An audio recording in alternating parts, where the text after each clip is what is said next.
دوستان میوەتان باش و بەخێر بێن بۆ دیداری ئەم ئێوارەیەمە شکلی مێزگردێکە ڕۆژانە سەمیناری مێزگردە و تایبەت دەبێت بە بارودۆخی ڕاست و دەفەتەکانی بەردەم هەلی کورد هەر بووە مەبەستە گوێ لە هەردوو بەڕێز نووسەر و لێکۆڵەر دکتۆر سەردار قادر محەیەدین و بەڕێز سەرۆر قادر دەگرین. باسەکەی بەڕێز دکتۆر سەردار تەرخانە بە نەخشەی ڕۆژهەڵاتی ناوەڕاستی نوێ لە دیدی ئاژاوەی بنیاتنەرەوە. ئەوەی بەڕێز سەرۆر قادریش باسەکەی لە ژێرناوی دژبەری بەرژەوەندیەکانی هەرێمەکە و هاوپەیمانی نوێ بۆ گەورەترکردنی زۆجی کورد دەبێت. پاش پێشکەشکردنی باسەکان کە تەسەوڕ دەکەم چارەگێک بێت دەوروبەری چارەگەی ئینشاءڵڵا دوای ئەوە دەرگا دەکەینەوە بۆ گفتوگۆ چارەگە قسە دەکەین هەر کامل اینجا سعات دەگەنەوە تەعام دکتۆر من اینجا دوای ئەوەش دەرگا دەکەینەوە بۆ گفتوگۆ هەر کەسێک دەکرێت 10 دقیقە قسە دەکەم ڕێککەوتووی قسە بکەین. دوای ئەوە 5 دقیقە بۆ هەرکان لە قسەکەرەکان دەمێنێتەوە بۆ واڵدانەوە. زۆر سوپاس. جا لە دکتۆر سەردارەوە دەست پێ دەکەین فەرموو دکتۆر.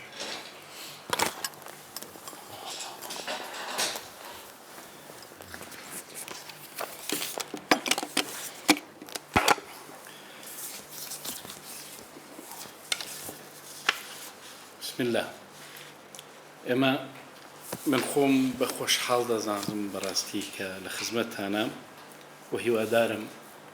هەندێک ڕستەی دروست بڵێن جومەل مفیدە. وەسپاس بۆ ئینستیتوی توێژین و گەشەپێدان بەڕاستی جێی تەقدیر و ڕێزە. من بە تەحدیدی ئەمەوێ بەڕاستی وەڵامی 3 پرسیار بدەمەوە بابەتەکە بە دواداچوونی زۆرم بۆ کردووە و دراسی زۆر و مەسادرم هێنا. بەڵام تەبەن بۆ تەفاسیلێ جێگە نابێتەوە، بەڵام من محاولەکەم بە شێوازێکی پوخت زۆرترین ڕەهەندەکان بگێنی. پرسیارێکم کە دەمەوێ بەڕاستی وەڵامی بدەینەوە فەرەزیەکەم ئەوەیە کە من مەبەسمە بۆ کاتێک کە ئێمە لە بزافی سیاسی ڕزگاری خوازی کوردی هەر ڕووداوێک دروستە بێ ئەگەر ئێمە بگەڕێنەوە سەرەوەی ئایا سەرەداوی هاوکێشەکانی ئەمڕۆ لە کوێوە سەرچاوە دەگرن کارێکی باشە. تەبەن بێگومان هیچ هاوکێشەیەک لە خۆیەوە دروست نابێ، هەروەک چۆن دەڵێ سیاست کات نازانێ بە دیار کەسیشەوە دانانیشێ. پرسیار دووەم کامێ وەڵامی بدەمەوە ئەویش ئەوەیە ئایا ئەو ژینگەی کە ئێمە پرۆسی بڕیار دروستکردنی تێدا دەدەین چۆنە؟ چکە بەڕاستی کۆمەڵی هاوکێشەی متەناقص، کۆمەڵی ڕووداوی زۆر، کۆمەڵێک مەواقفی متەناقص هەستیار، ئەویش پێویستی بە حکمەتێکی سیاسیە. جا کاتێک کە تعریفی حکمەتی سیاسیەکەن ئەویش ئەوەیە بریتێ لە پرۆسەی بڕیاردان لە نێوان دژوارەکانە. حکمەتی سیاسی ئەوەیە کە لەنێوان تەناقوزەکانە چۆن بڕیار ئەدرێ. من دەمێ پرسیاری ئەو وەڵامی و پرسیارە بدەمەوە. سێهەم پرسیار کامێ جوای بدەمەوە ئەو ڕەهەندانی کە کورد لێیان سوودمەند دەبێت لە تیۆری ئاژاوی بنیاتنەر چییە؟ ئێمە بەسمانوێ ئەم تیۆرە هەیە، ئەم ڕووداوانی کە ئێستا ڕوودەدا بەپی بەرنامەیەکی تایبەتە تازە نییە. ئایا ئێمەی کورد چەند لەو ڕۆ ئیسفادەی لێ دەکەین؟ بێگومان ئێمە کاتێکە باسی هەر سیستەمێکی سیاسی و هەر نظامێکی سیاسی و ڕووداوەکەی پێویستمان بۆیە بزانین ژینگەکەی چییە، ئەو بەها سیاسیانە چێ لە دواوەی ئەوەستێ و موسساتەکانیش چۆن بڕیار دەدەن. بەڵام لێرە ئێمە لە بەردەم دوو چەمکداین. چەمکێکمان هەیە پێی دەوتێ ڕۆژهەڵاتی ناوەڕاستی گەورە، چەمکێکی تریشمان هەیە پێوتر ڕۆژهەڵاتی ناوەڕاستی نوێ. ئەم دوو چەمکە دوو چەمکی جیاوازن، دوو بەرنامەی جیاوازیان هەیە. جا ئێمە ئەبێت تەشخیصی بکەین ئایا ئەوەی کە ئێستا ڕوودەدا بەپێی کام لەو پرۆژانەیە، ئایا پرۆژەی ناوەڕاستی گەورەیە یاخود نوێ. ئەگەر بێت و کامیان برەوی زیاترە. تەبەن من هەموو ئەو بابەتانە ڕەبتەکەم بە تیۆری ئاژاوی بنیاتنەر creative coas بنیاتنەر. تەمەن بێگومان ئەم فکرەیە فکرەیەکی تازە نییە، بەڵام هەمیشە ئەم فکرێت تەحەولێکی سیاسە و بنیادێکی سیاسی بە دوای خۆی داهێناوە. ئەسلی ئەم فکرێکی اقتصادیە، چۆن دەیڕوخێنی شتێکی نوێ بنیاد دەکەیتەوە. جۆزیف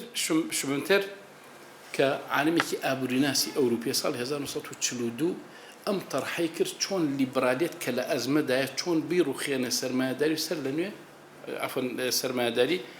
بنیادێکی نوێی بۆ دروست بکە. ئەم فکرەیە ئەمریکا وەریگرت بەسەر ئەوروپادا تەطبیقی کرد لە پرۆژەی مارشاڵە.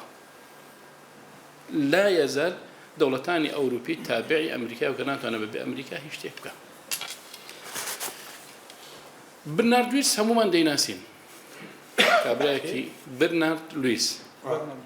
طبعا برنارد لویس خۆی جوولەکەیەکی ڕۆژهەڵاتیە لە بریتانیا، جنسی بریتانی هەیە، بەڵام ساڵی 1983 کاتێ لە حفتاکان ناچێت بۆ ئەمریکا، ساڵی 1960 جنسی ئەمریکی دێنێ. لەوێ تیۆری ئاژاوی بنیاتنەری دانا کە چۆن ڕۆژهەڵاتی ناوەڕاست سەر لە نوێ دروست بکرێتەوە لەسەر ئەو بارەی کە لە بەرژەوەندی ئیسرائیل و استراتیژیەتی ئەمریکیدایە. لیبرالیە کۆنسێرڤێتیزمە تندڕۆکانی ئەو کاتی ئەمریکا ئەمان بە هەلزانی وە زۆرترین گویان بۆ کرد. یەکێ لەوانی کە زۆر پێی معجەبە بە برنامج ترامپی ئێستایە، معجەبە بوو مۆزوع. بۆیە ئەم فکرەیە گەڵاڵە بوو لەلایەن ئەمریکا و ئیسرائیلیشەوە. ساڵی 1993 شەمعۆن پێرێز لە هەمان ئەو شوێنەی کە نەتانیاهۆ گوتاری سیاسی داوتی ئێمە ڕۆژهەڵاتێکی ناوەڕاستی نوێ دروست دەکەین، هەمان فکری تەڕەحکە شەمعۆن پێرێز. دوای ئەوە هێرش کرایە سەر لوبنان ساڵی 1996. دوای ئەوە ئەفغانستان بە دوایدا هات، دوای ئەوە عێراق بە دوایدا هات. بۆیە لە 2024 نەتانیاهۆ دوای 31 ساڵ هەمان فکرە لە هەمان شوێن بە دوو خەریتەی جیاواز و تەرحی کرد. جا لێرە ئێمە ئەگەر بپرسین ئایا بنەماکانی استراتیژەتی تیۆری ڕۆژهەڵاتی نوێ چییە؟ بنەماکانی بەڕاستی یەک و دوو نییە. طبعا بنەماکان ئەم مەبەستی پێی ئەوەی ئاژاوەیەک دروست ببێ، قیەم هەڵتەکێ، سیستەمە سیاسیەکان سەر لە نوێ تووشی ئاشوب ببن بۆ ئەوەی دوای ئەوان سیستەمێکی سیاسی نوێ دروست بێ. هەمان فکرە جۆربۆشی باوکیش تەرحی کرد. فکرەکەی کاتە بۆچی بوو؟ هەندانی دیموکراسیت، بنیاتنانی کۆمەڵگایەکی معریفی، فرانکردنی دەرفەتە ئابووریەکان. لێرە ئەوەیە هەدەفەکە ئەوەیە کە ئەبێ چەمکی ئەمریکەکە جیاوازە لە ئیسرائیلەکە، چەمکە ئەمریکەکە لە پرۆژەی ڕۆژهەڵاتی ناوەڕاستی گەورەدا زیاتر مەسەلەیەکی ئابووریە، لیبرالیە کە شوێن ئەو قیەمە بگرێتەوە. بەڵام مەشروعە ئیسرائیلەکە ئەوەیە کە ئەبێ قیەمی ئیسلامی شت نەبێت، لیبرالیەکە شوێنی بگرێتەوە، ڕۆژهەڵاتێکی نوێ دروست بێ بەو شێوازەی کە ئەی هەبێ. بۆیە مەشروعە ئەمریکەکە نزیکی 40 دەوڵەت ئەگرێتەوە کە دەبێ ئەو گۆڕانکاری تێدا ڕوو بدە. بەڵام ئیسرائیلەکە کە پرۆژەی ڕۆژهەڵاتی ناوەڕاستی نوێیە تەرکیزی لەسەر 17 دەوڵەتی عەرەبیە بیزات. بەڵام من دوای باسی یەکەم ئایا گەشتۆتە کوێ؟ ئەوە پرسیارەکە کە تووشمان دەبێت. بۆیە بەڵام ئەوەی ئیسرائیل مەسەلەن تەنها 19 دەوڵەتە 17 نابوورە لەگەڵ دایاندا گرفتی نییە. لەوزانە مەشروعەکە گەشتۆتە کوێ؟ مەغریب، جەزایر، میسر، عەرەبستانی سعودی، کوێیت، قەتەر، بەحرین، ئیمارات، عومان، ئوردون. چەری مایەوە ئەوانی تر ماتەوە لیبیا بۆ حاڵوەزە تەرتیب بوو، تونسە، سوودانە، لوبنانە، سووریایە، یەمەنە، ئێستا ماوەتەوە بەس عێراق. کەواتە لێرە پرسیارەکەوەیە پرۆژەی ڕۆژهەڵاتی ناوەڕاستی گەورە پرۆژەیەکی ئەمریکیە کە کارنیجی موسسەی کارنیجی ئامادەی کردووە. ساڵی 2004 لە مانگی سێدا تەرحیان کرد بۆ ئەوەی بیدەن بە گروپی G8 بۆ ئەوەی ببێتە ئەجیندایەک کە لە حوزەیرانی ساڵ 2004 ئین بێ. کۆندەلیزا ڕای ساڵی 2005 بەڕەسمی وتی ئێمە تەبەنی تیۆری ئاژاوی بنیادنە دەکەین بۆ ڕۆژهەڵاتی ناوەڕاست لە سیاسەتی خارجی ئەمریکیدا. بەڵام ئەوە بوو ساڵی 2006 بۆ 2008 جەنگی ناوخۆی حربی هەلی عێراق دروست بوو. ئەمریکا کەوتە ئەزمەوە. مؤسسەی کارنیجی سەر لە نوێ هاتن تەقیمە و مەشروعیان کردەوە. کۆمەڵە ملاحەزاتیان کرد. یەکێ لەوانەی کە ئەو قسەی زۆر دقی بوو کە جەنابەت فەرموو لە کاتی خۆیان شتەکە خەڵک ڕەواجی پێ نادا و ناچێ بەدەمیەوە. ئێمە گە لە کاتی خۆیان بمان خوێندایەتەوە زووتر تێدەگەیشتین یعنی بەڕاستی. یەکێ لەو تەرحانی کە کارنیجی ئیکا بۆی ئەمریکا لازمە بچێتە دەرەوە ئینسحابێتی لە عێراق. ئێستا من باسی ئەوە دەکەم. بۆیە ئێستا کارنیجی دایانێت تەبەنیان کرد ئەمریکا و ئیشیان لەسەر کرد. بەڵام پێویستی بە مراجعە هەبوو. بەڵام بنەماکانی چی بوون؟ بنەماکانی بەرپاکردنی ململانی ئیسنی، بەرپاکردن و بەگەڕخستن ململانی دەمارگیری، لێدان و پەرتوازەکردنی سەقامگیری ئاسایش، تێکدانی بارودۆخی ئابووری، خڕۆشاندنی میدیایی. بۆ هەمیشە خڕۆشاندنی میدیایی فەوزایەکی قیام دروست دەکات. ئەمە بنەماکان بوو لە ناوبردنی بنیادی سوپای وڵات. یعنی ئاژاوەی تیۆری ئاژاوی بنیادر ئەوە نییە. یعنی ئەوەی کە لە سووریا کاتێکە باسەکە 3 ساڵ دەستورێکی نەکەم، یعنی ئەم نەزەریەیە کاتێک کە لە ئاژاوە باسیەکە سەر بە جیلی پێنجەمی جەنگە ئەوەیە ئەلمەوت البەطیء. یعنی مەسەلەن کاتێک کە سیستەمی سیاسی لە سووریا بڕوخێ هیچ شتێک نەماوە ئەو خەڵکە دڵی پێی خۆش بێ.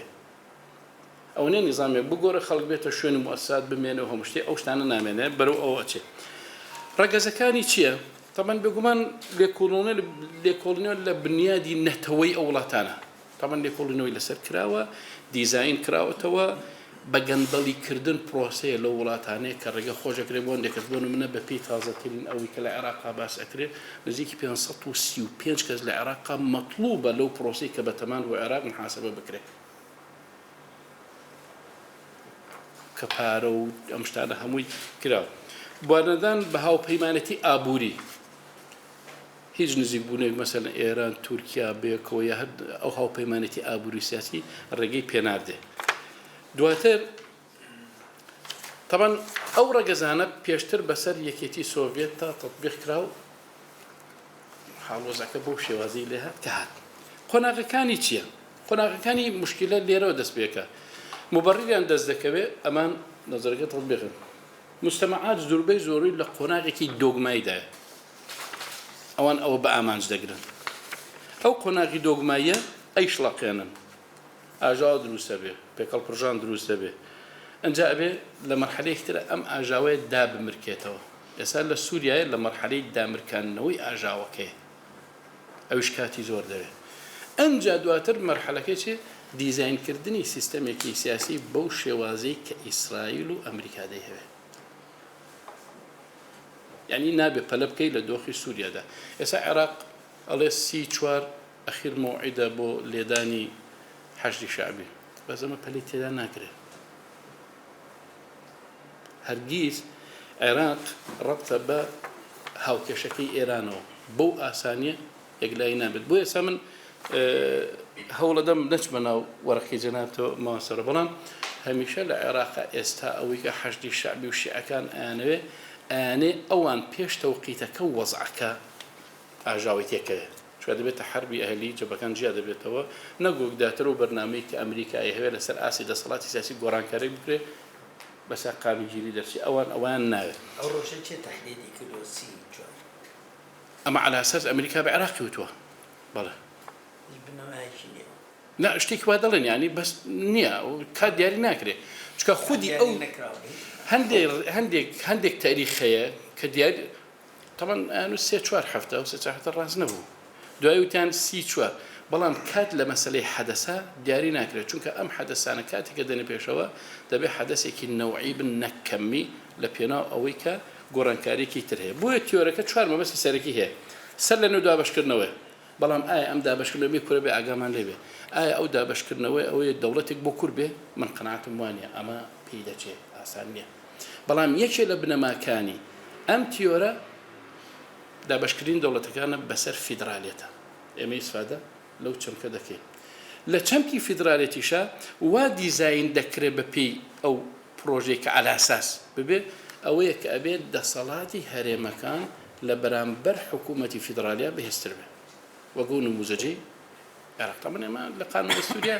باسی سێ جۆر دابەشکردن دەسەڵاتەکان دەکەین ئەوەیە کە دەسەڵاتی حکوومەتی فیدرالی دیاری بکرێ ئەوەی کەمایەوە بۆ هەرێمەکان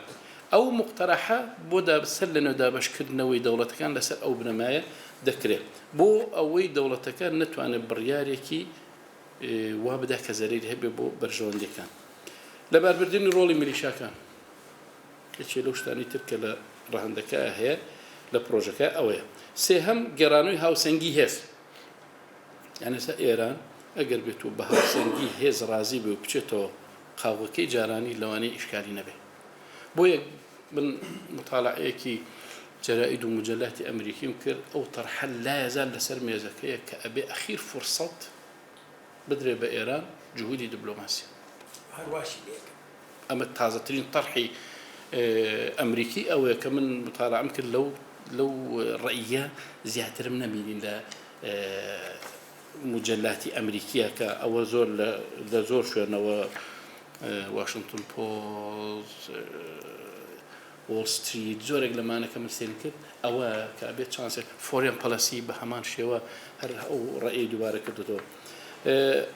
کۆتایی هێنان بە هەژمونی تورکیا و ئێران یعنی ئەوەی کە ئێستا لەسەر ئێرانە تورکیا لەو مەسەلەی دەن کە سەری ئەویش دێ بۆیە لە پرۆژەکە ئەم مەوزوعە هەیە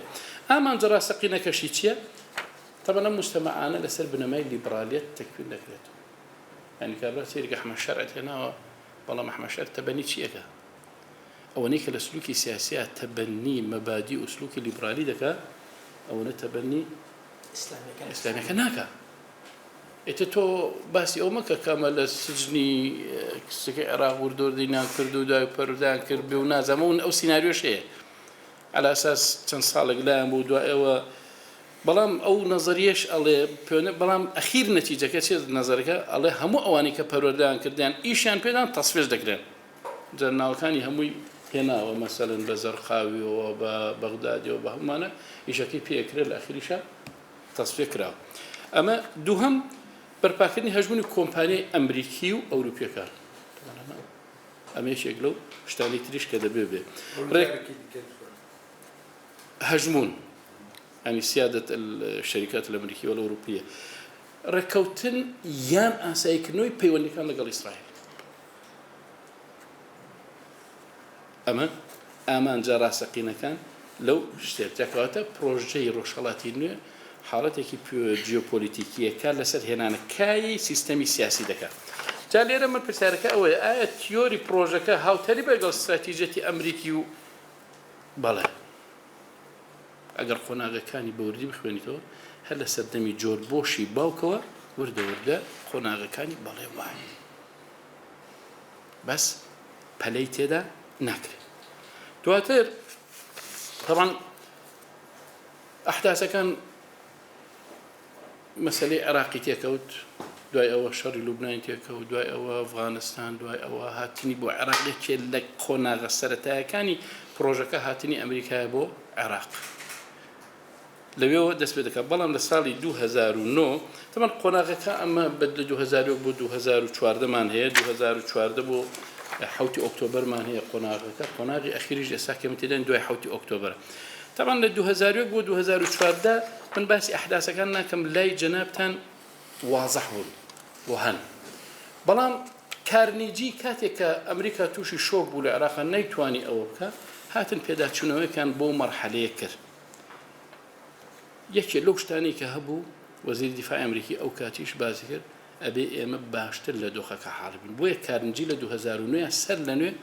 مراجعان بۆ ئەم مەشروعە کردەوە بۆیە یەکێ لەو تەوسیانی کە کردیان لە 2009 بۆ ئەمریکا دەبێ ئەمریکا باشتر لەو دۆخە کە هەیە لە ڕۆژهەڵاتی ناوەڕاست تێبگا یعنی ئەبینی تا دوێنێ ئەحمەد شەرع لە بەرەی نووسڕە بووە دوایەوە ناوەکەی گۆڕیوە ئەنی بێت تێبگا ئەو دێنێتەوە مەسەلەن لە ئەفغانستان تا دوێن لەگەڵ تالیبانە شەڕی دەکرد بەڵام ئێستا هاتوۆ ئەنی سەلۆنە ئەمە جۆرێک لە مڕاجعەی کە چۆن تەعامل لەگەڵ ئەوانە بکە ورتر دیاریکردین بەرژەوەندەکانی ئەمریکا وەڵام من لەبەر کاتەکە دینا من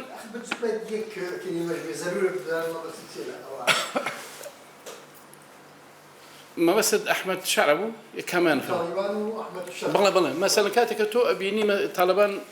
ببرياري كي نتوي قرتو كان طبعا أمريكانية تواني طالبان بروخي يعني طالبان بلا يعني أمريكا تدويني طالباني روخان لجروبي كي تيرورستي بو بلام كاتك دواي مراجعة بي سي بيبو هنا وحكم أفغانستان دايو دست مثلا أحمد شرع بهمان شوا كاتك قاعدة دواي قاعدة أبيت داعش دواي داعش أبيت بري النصرة أنجا مرحلة ريش جبهة الشام تحرير الشام ديتو أنجا حكمي دراوة دس يعني بو شوازة مراجعة كان كذب أو التعامل بكرة يعني اشتي كتير أو كاتش أو أنك كبير سنورك بو تندو تيجي دابنره يعني نابه تندو تيجي كبشوازك بس زريري بو استراتيجية عامة أمريكي هبه يشي لو نظر يعني داعش أويا أويا بير لشوينة كالكني أو شوينة هموي بشيء أوي كوب بيتوا يشي لو رأينا بأم موضوع أو من بلاني إسرائيلي فلسطيني أبي بقى تحديك برسي بلاو بنوي تشكية تومي برسي بلاو بنوي تشكية تومي أو بو كاري لسركة صال 2016 لقال إيران يشي لو طرحاني كردن كارنيجي أو بو آزادي وبرسي ديمقراطية أم واضحة دواتر گرجی تافەگەری وردووردە زۆر بوو هاوسەنگی هێز گەڕایەوە ئەوان سێ جەبهەیان دیاری کرد کە دەبێت ئەمریکا ئیش لەسەر بکات ئەبێ ململانەی ئیسرائیل و فلەستینی یەکلای بکاتەوە گروپ یەکەم گروپی دووەم کە ئەبێ یەکلای بێتەوە لوبنان و سووریا گروپی سێم ئەبێ ململانەکە یەکلای بێتەوە ئەم نەخشێ عێراق و ئێران جاسا ئێمە لەکوێ داین يعني ما هو توسر عراق وإيران غزة فلسطيني وإسرائيلي أو يقلاي بطول نالين دامركاتو بطاوي بس المعادلة نما وجي ترزبه لبنان إسرائيل أما هو شوازة اسمه تو عراق وأو شيب كأمريكا لبرامبر أبو مرحلة وتيان دبل العراق بروح تدرو لقال إيران بالدبلوماسي بقنا ركوت النامي أتومي ركوتني كي إسرائيل فلسطين كان أبي رجل دواتر دارشنوي هاوسنجي هز لروشالاتي ناوراس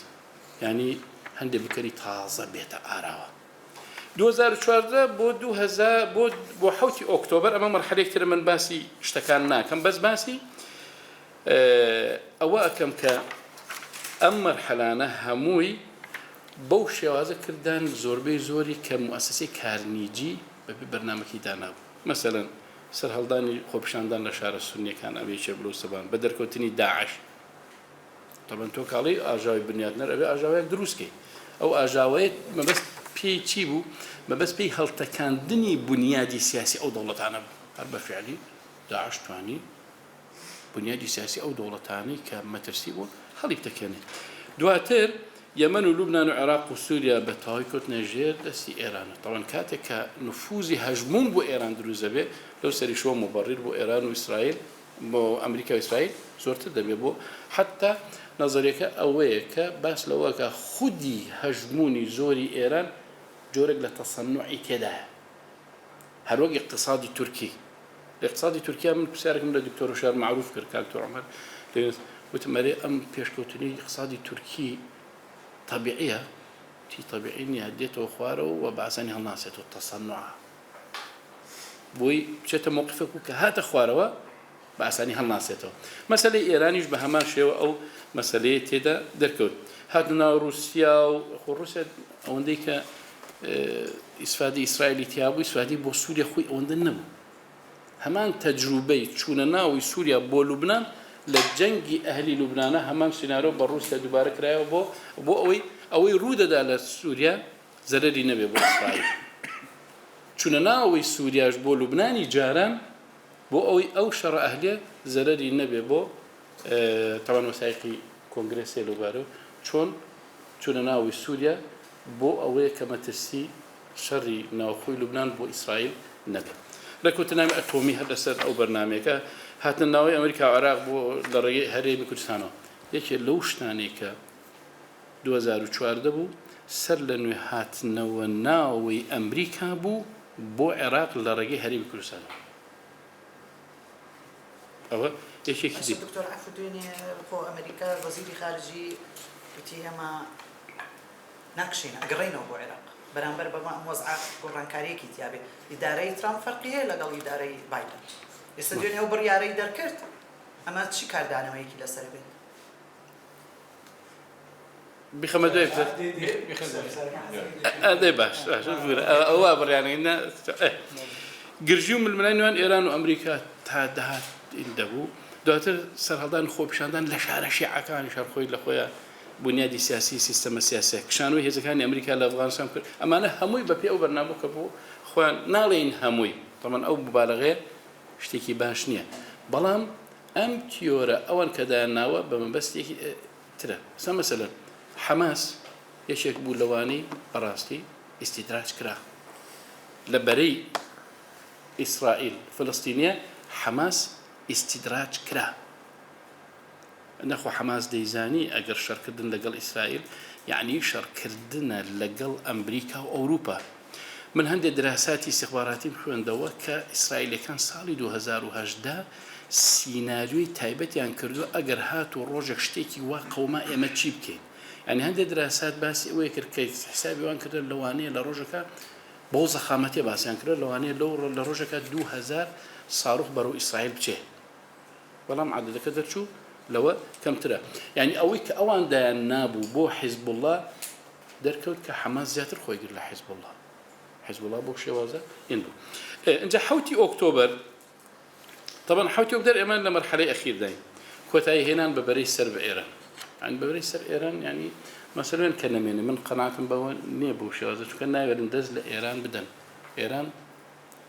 إدارة كدني أزمي إيران كاريكي آسان نية لو أنا روخاني رجيمي إيراني شتيكي آسان به بس إدارة كدني أزمك دواي روخانك آسان نية براسي بري سوريا ويمن وأمانة هم يتواو محوري عراق وإيران معه طبعا من أجر لسر أو توزع بوسم عراق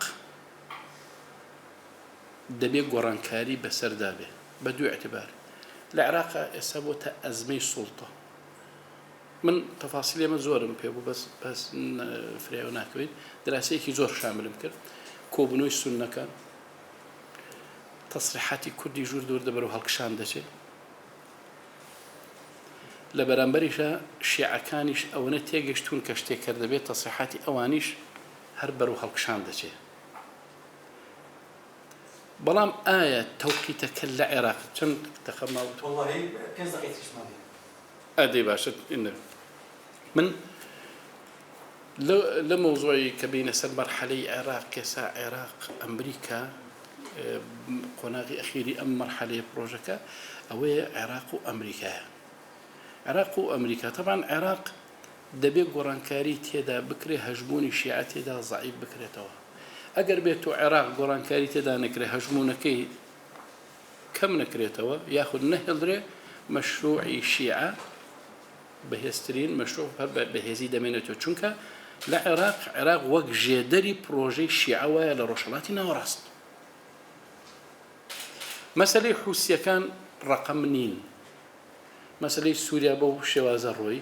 بەڵام لە بەرامبەریشە ئەمریکا پێش ئەوەی بگاتە عێراق ئەی هەوێ ئەم تیۆرە ئەم ئاژاوە بە شێوازێکی تر عاکس بکاتەوە لە هەردوو جەبهە لەسەر ئاستی سێ جەبهە لەسەر ئاستی عێراق سەر ئاستی عێراق کە ئێران زۆر مەبەستێتی بەڕاستی حربێکی ناوخۆ دروست بوو بێ لە عێراق ئەو کاتە کە حربی ناوخۆ دروست بوو ئەوان ببەردێکان دەسێکەوە بۆمانەوە حەشتی شعبی ئەمێنێتەوە فتوایەک لەبەر خەتەری شتێک دەبێنێتەوە داعمی ئێرانیشیان دەمێنێ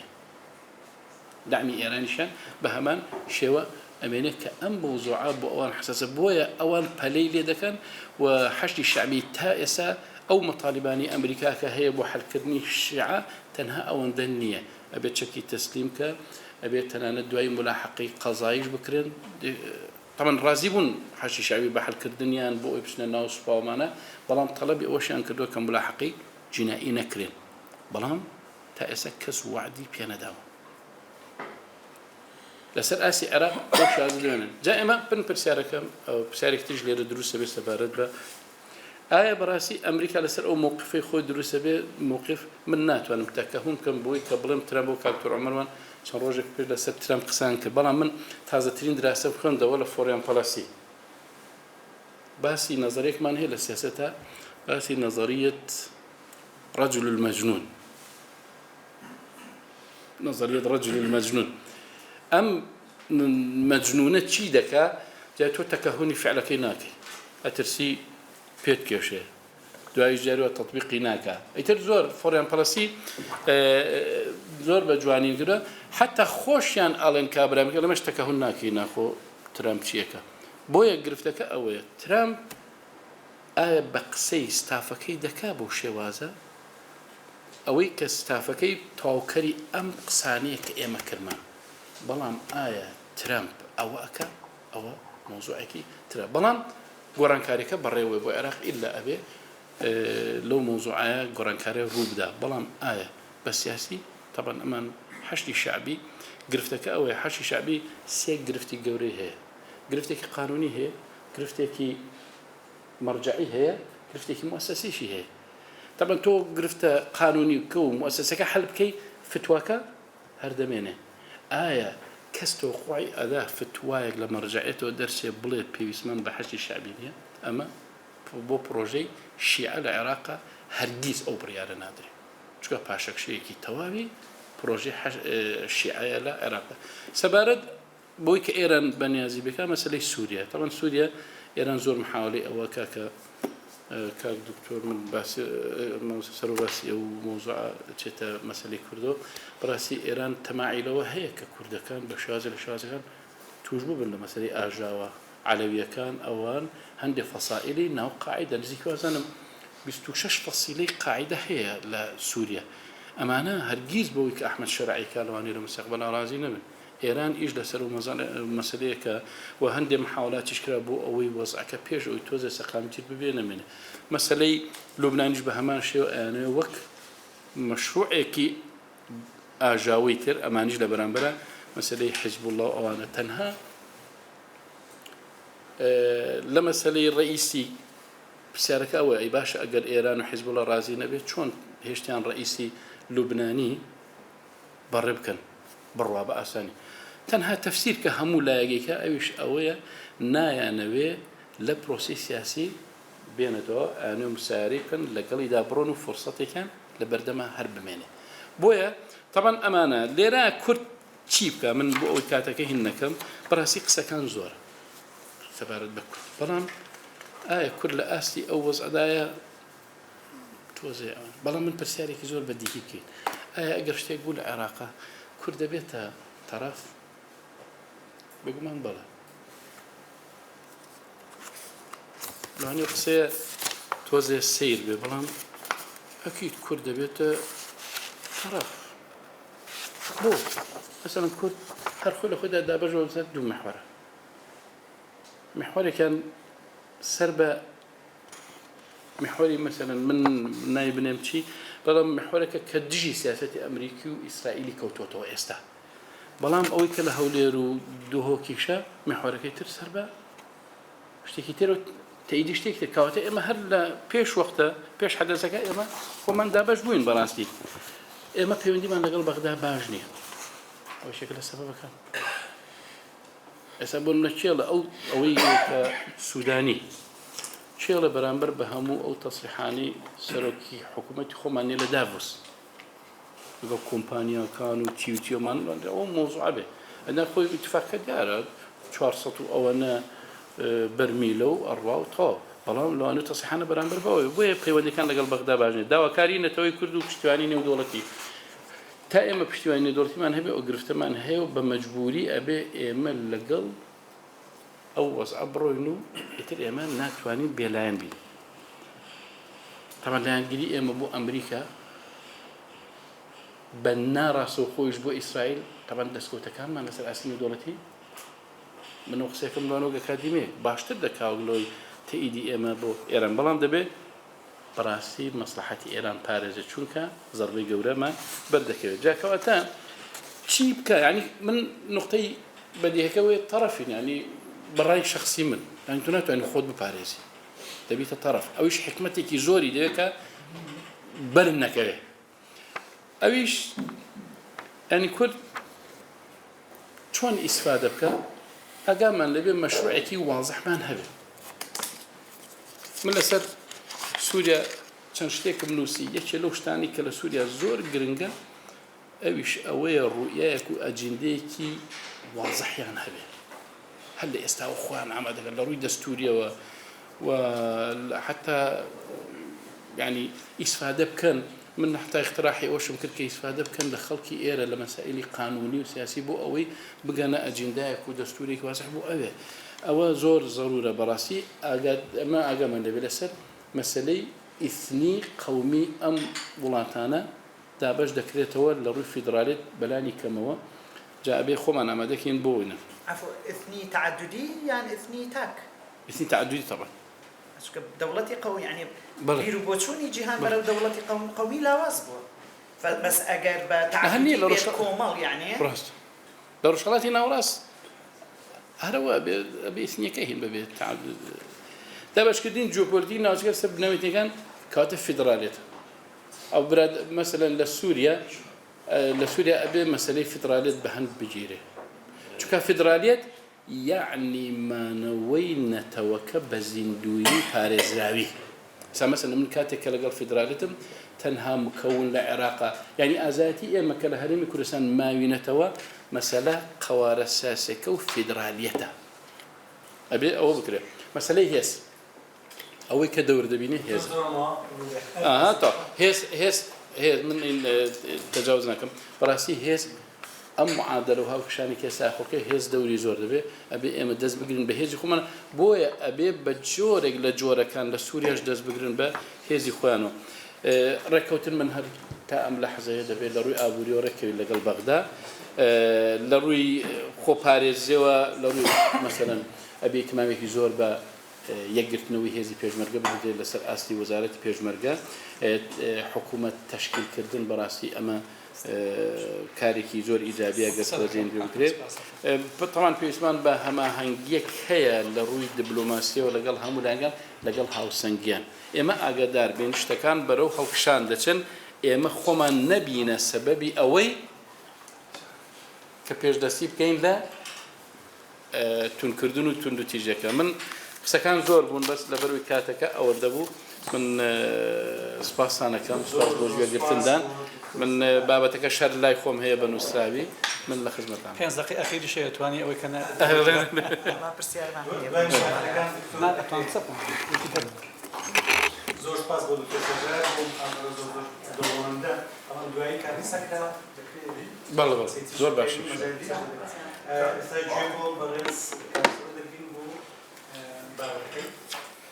دەرچارەیەکماندانەوە ئینشاءڵڵا بەڵێ بەس زەحمەت نەکە وەڵام من داهێ کاکجەواد 2 یا 3 دقیقه پێشی ئەخیری ئەگەر ئیشارەتەکەم دێ بۆی کە زیاد نەڕۆ زۆر سپاسان دەکەم جگەلێک خۆشحاڵم حاول دەکەم وەکو دکتۆر لە وەختەکە تێنەپارە ئەو گۆڕانکاریە کە ئێمە لە ساڵی 1990ەوە تێدا دەژێین ڕاستیدا ئەمە چیرۆکی نوێی گۆڕینی تراسی کۆلۆنیالیزم دوای شەڕی جیهانی یەکەم و ئەوەی کە هەمومان لەگەڵی گەورە بووین و ئەدەبیاتەکەی ئەزانین تەقسیمکردنی دنیا بەو شێوەیە کە ئیستیقراری نەکرد ئەم درستێککەوتنە لە ڕۆژهەڵاتی ناوەڕاست لە شەڕی عێراق و کوێیتەوە دەست پێ دەکات لە بەزاندنی سەروەری کوێی دوای لە دەرەپەڕاندنی عێراق و داخلی ئەو تەڵە عقوبات و سەرنجام ڕۆخاندنی کە کۆمەلگای نێودەوڵەتی پێوە هەڵسا ئەم چیرۆکە لە 1990ەوە بەردەوامە تا ئێستا کە سەرەتای 2025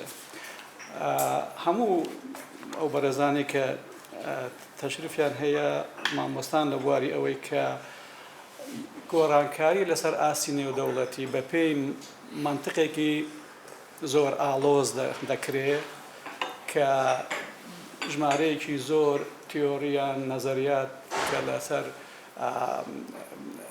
با بڵین علاقاتی نێودەوڵەتی دەگونجێن دەوڵەتان لەسەر ئەساسی ئەوە حرەکە دەکەن بۆیە پێویستە وای بۆ دەچم لە کوردستانیش پێویستە ئەمە کە دراسات دەکرێ یانە ڕێی دەدرێ هەتا هەوڵدەین سیاسیەکانمان لەو بەو ئیتجاه هەپاڵپێوەنین کە ئەو منطقە بزانن بۆ ئەو یەک بە ئاسانی لە ڕووداوەکان حاڵی بین دووەم کاتێک کە شوێنی کوردیاری دەکەین بە پێی ئەو منطقە بێ کە دەخوێندرێتەوە نەک بە یەک تەرەفە بەپێی ئەو حەقەی هەمانە ئەو غەدرەی لێمان کراوە لە لای خۆمانەوە بڕیاردێن کە زۆر جار لە نتیجەی ئەوەدا کورد تووشی سەرشکانەوە بۆ تووشی زەرەری یەکجار زۆر گەورەش بوو.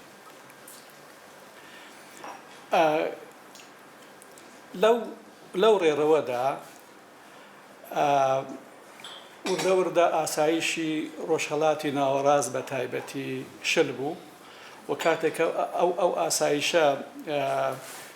شل دەبێ دەرفەت کرایەوە بۆ ئەوەی کە یاریکەری نوێ چ لە ناوخۆی ڕۆژهەڵاتی ناوەڕاست چ لە دەرەوەڕا بێنە ناوە. طبعا ئێران لە ساڵی 1970 شۆڕشی ئێران کە شۆڕشی ئیسلامی بە مەزهەبی شیعە بوو لەوانەیە بە سەرەتایەکی واقعی حسێب بکرێ بۆ دەستێوەردان لە کاروباری ڕۆژهەڵاتی ناوەڕاست. لەو ماوە دوور و درێژەدا گۆڕانکاریەکی دیکەش ڕوویداویش ئەوەیە کە ینی لەگەڵ ئەو بە بیدایەتی ئەم چیرۆکی تەغییر لە ڕۆژهەڵاتی ناوەڕاستدا یەک لە دوو جەمسەری جیهانی ڕووخا و ئەوە زەمینەی کردەوە بۆ گۆڕانکاریان نەکرد لە ڕۆژهەڵاتی ناوەڕاست پێشی ڕۆژهەڵاتی ناوەڕاست لە خودی ئەوروپا. مەبەستم ڕووخانی سۆڤیەت و سیستەمی سۆسیالیستیە. پاشی ئەوە لەگەڵ ئەوە ماوەیەکی دوور درێژمان هەبوو لە گەشەسەندنی مرۆیی و گەشەسەندنی ئابووری و پێشکەوتنی تکنۆلۆژیا لە هەموو بوارەکان بە تایبەتی لە بواری سەربازیەوە. لەم پێشکەوتنەدا کە هەموو میلەتانی ڕۆژهەڵاتی ناوەڕاست مەبەستم هەموو دانیشتوانی ناو دەوڵەتانی ڕۆژهەڵاتی ناوەڕاستی کردەوە گۆڕانکاری پێشکەوتنەکە بە ئەندازەیەکە کە خودی گەلانی دانیشتوانی ئەو دەوڵەتە زەمینەیەکی مناسبن بۆ ئەوەی کە بەشدار بن لە خۆنیشاندان و دەرکەوتنی ناسنامەکان و دەرخستنی ئەو مافانەی کە لە نەتیجەی تەقسیماتی کۆڵۆنیالیدا سەرکوت کراون. لەو پرۆسەیەدا چوار دەوڵەت هاتنە مەیدان کە سێیان ئێستا زۆر بەهێزن لە ڕۆژهەڵاتی ناوەڕاست. دەوڵەتی ئیسرائیل، دەوڵەتی سعودیە، دەوڵەتی تورکیا و دەوڵەتی ئێران. لە نەتیجەی سراعدا سەرنجام دەوڵەتی ئێران بە ئەندازەیەک پەراوێزخراوە کە لە سڕینەوە نێزیکە لە مەبەستم لە ڕووخانی دەوڵەتەکە نییە. سڕینەوەی دەور و ئەو نەخشەیە کە بۆ ڕۆژهەڵاتی ناوەڕاست هەیە نەخشەیەکی دینی مەزهەبی کە هەموو توانەکانی خۆی بەکارهێنا و ئەو ڕووخانەیە کە ئێستا ئێران تووشی بووە داڕمانێکە هەڵسانەوەی کارێکی ئاسان نییە. لە پاڵ ئەوەدا سعودیە گۆڕانکاریەکی گەورەشی تێکەوتووە ئەوەیە نیزام لە سعودیە گۆڕدرا ئەوەی کە ئێستا لە سعودیە هەمومان شاهیدین تەنیا ئاڵایەکەیە ماوە وەکو خۆی تەنها سعودیە جاران نییە. سعودیە وڵاتێک کە بە خێرایی ڕێگەی گەشەسەندنی ئیقتصادی و ئیجتیماعیشی گرتوتە بەر بەبێ دیموکراسی و ئەم تەجربەیە لە جیهانی بەناو سێیەمدا تەجربەیەکە کە تاقی کراوەتەوە و سەرکەوتنێکی نسبیشی بەدەستێناوە. هەمومان کە باسی ئەو قسە دەکەین باسی چین دەکەین کە دیموکرات نیە و بەڵام پێشکەوتنی اقتصادی و تەکنۆلۆژی زۆر گەورەشی بەدەستێناوە. سعودیە بەو تواناییەی هەویەی سونیبوونی خۆی کەمێک کاڵ کردوتەوە بۆ ئەوەی دەورێکی هاوچەرخی بەهێز بێت. ماوەیەکی دوور و درێژ سعودیە وەکو ڕابەری بەشی سنی لە عالەمی ئیسلامی و لە مەیداندا لە ڕۆژهەڵاتی ناوەڕاست کاری کرد کە سەرنجام نەیتوانی سەرکەوتنێکی ئەوتۆ بەدەست بێنێ و لە شەڕی گەڵ یەمەن بینیمان کە تقریبا بەشکاوی پاشەکشەی لە ڕووی عەسکەریەوە کرد. بەڵام لە ڕووی ئیقتصادی و دەوری دیپلۆماسی بەو هێزە اقتصادی کە هەیەی ئێستا لە جاران بەهێزترە. دەوڵەتی سێەم یان با بڵێن چوارم ئەگەر ئێرانیشم بەسەر زار داهاتە بێ دەوڵەتی تورکیایە کە گەشە سەردنێکی زۆری اقتصادی اجتماعی لە تورکیا بوو، بەڵام تورکیا زیاتر وەکو دەوڵەتێکی عسکەری هی کلاسیک گەشەی سند کە اعتیمادی سەرەکی لەسەر قووەتێکی لەسەر جەیشێکە کە حیساب بکرێ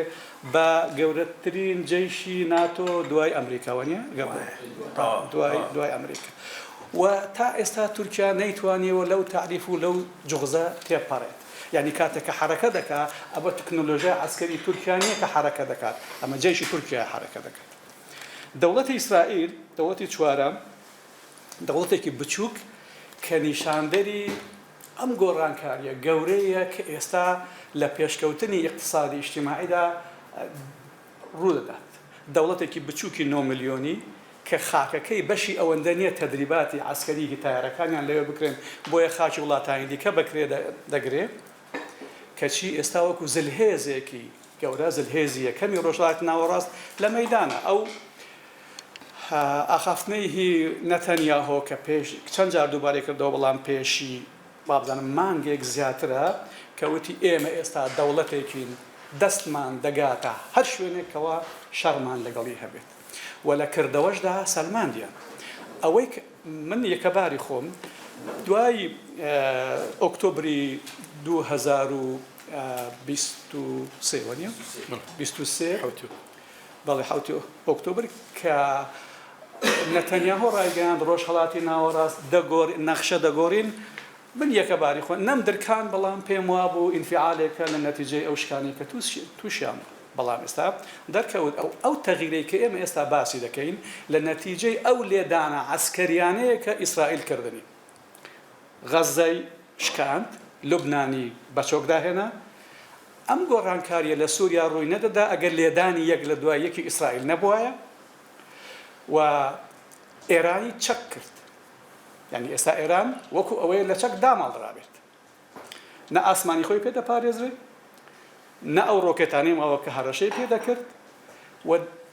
هەمووشمان ئەبیستین دەنگ و باسی ئەوەش هەیە کە مەراکیزی ئەتۆمی ئێران بە شێوەیەکی سەرەتایی لێی درابێت کە توانایی بەردەوامی لە دروستکردنی چەکەکەدا نەبێت. ئەمانە هەمویان ئیسرائیل کردنی کەواتای مە دەبێت دیقەت بۆ ئەوە بدەین کە لەم چوار دەوڵەتە یەکیان حەزف کرا، یەکیان کە تورکیایە لەسەر سیاسەتی تەمینکردنی ئاسایشی ناوچەکە بە مانای ڕۆژهەڵاتی ناوەڕاست خەریکی شەڕێکی بەردەوامە. شەڕی بەردەوامی تورکیا بە جەیشی و بە ئەو پرۆکسیانەیەکەوە هەیەی تەکنۆلۆژیای تورکیا لە ئەخیرەوە دێت. بۆیە تورکیا ئاسۆیەکی ڕوونی لە بەردەم نییە کە بتوانێت ئەو پرۆژەی خۆی بەسەر ڕۆژهەڵاتی ناوەڕاستدا بسەپێنێ و بەتایبەتیش کە سیاسەتی ئێستای تورکیا ئەگەر دوور لە شیعاری قەومی و عاتیفی ئێمە باس تەماشا بکەین سیاسەتێکی ئیبادەکردنی یەکتەرەفەیە بۆ میلەتی کورد. یعنی زیاترە لە ئاپارتاید کە تا ئێستا ئەمەکە ناوی دێنین لە تاریخی جینۆساید و تاریخی تەهمیش و ئینکارکردنی پێکهاتەکان ئەوەی کە تورکیا بەرامبەر بە کورد دەکات دەبێ نەبی و ئەو دەبێ نەبیە لە ساڵی 1923 دەستی پێکردووە. ئێستا درزی تێکەوتووە باسی گفتوگۆ دەکرد نامە ئەو مەجالە چونکە باسێکی دیکەیە، بەڵام ئەم درز تێکەوتنە نەتیجەی ئەوەیە کە هەیکەلی دەوڵەتی تورکیا ئەو ئامانجانەی پێ نەهێنرایەدی کە ئیعلانی کردووە. باش لەم پرۆسەیەدا ئەگەر چوار دەوڵەتی گەورە دروست بوون بوژانەوەیەکی سەریعی پێکهاتەکانیش ڕووی داوە. ئێمە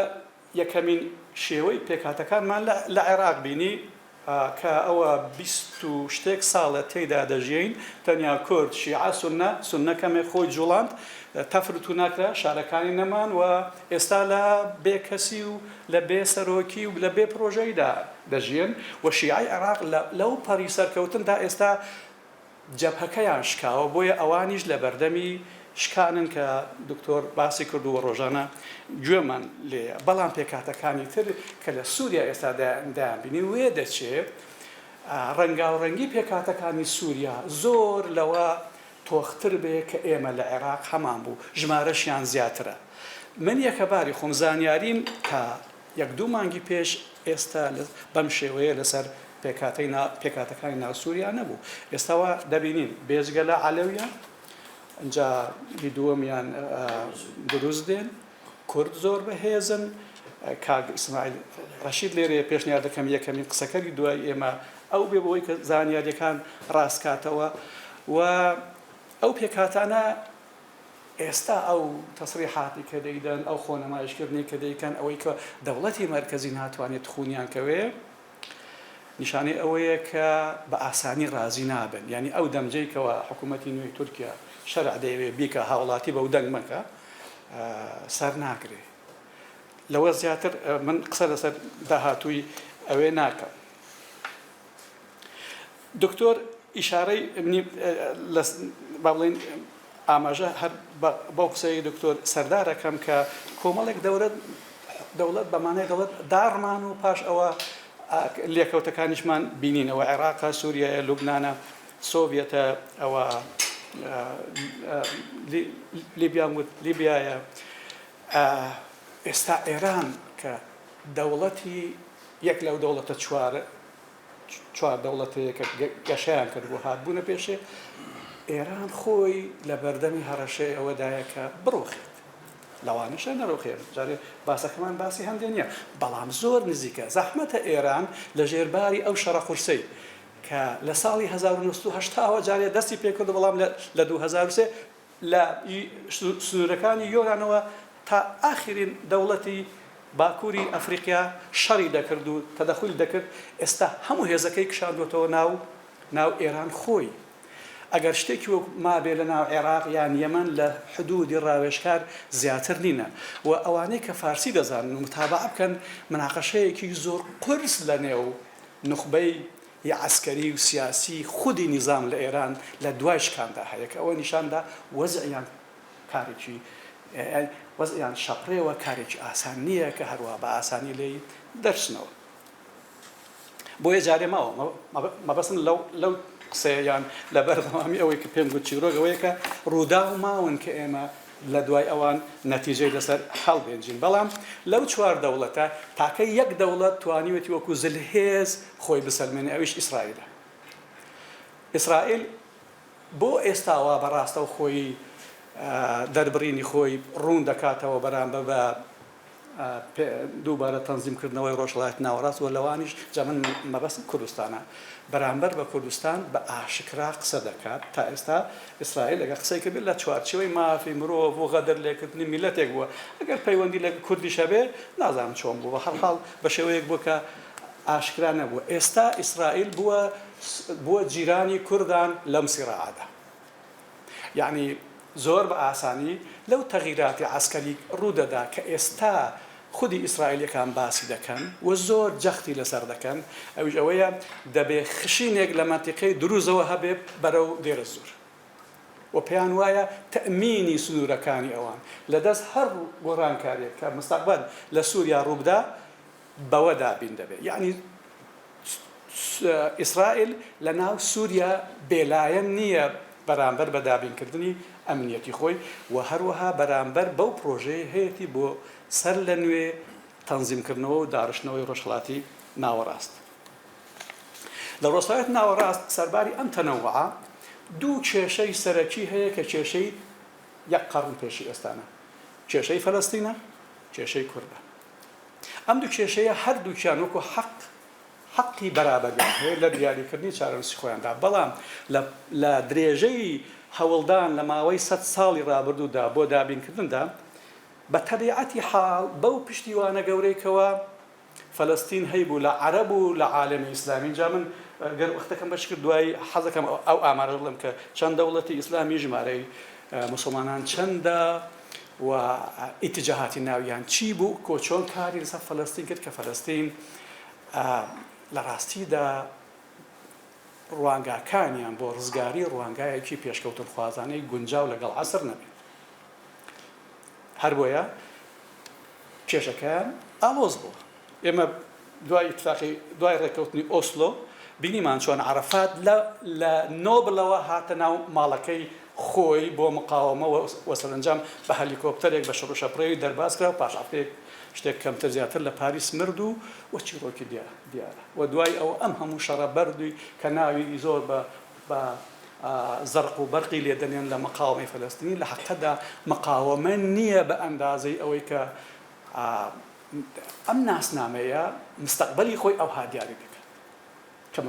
کە تەئیدکردنی پێشکەوتنی ئیجتیماعی و سەر لە نوێ داڕشتنەوەی ڕۆژهەڵاتی ناوەڕاست نییە. بە پێچەوانەی فەلەستین کورد بە درێژایی سەدەی ڕابردوو دائیمان چاوی لەوە بووە چی ڕوودەدات کە باش بێ خۆی لەگەڵ بگونجێنێ و ئەم واقعبینیە بەهانای بزوتنەوەی سیاسی کورد هاتووە لە هەر چوار پارچەکانی لەگەڵ هەندێ سەر ئێشەکە ئێستا لە باکوور و لە ڕۆژئاوا هەمانە. هەر بۆیەش کورد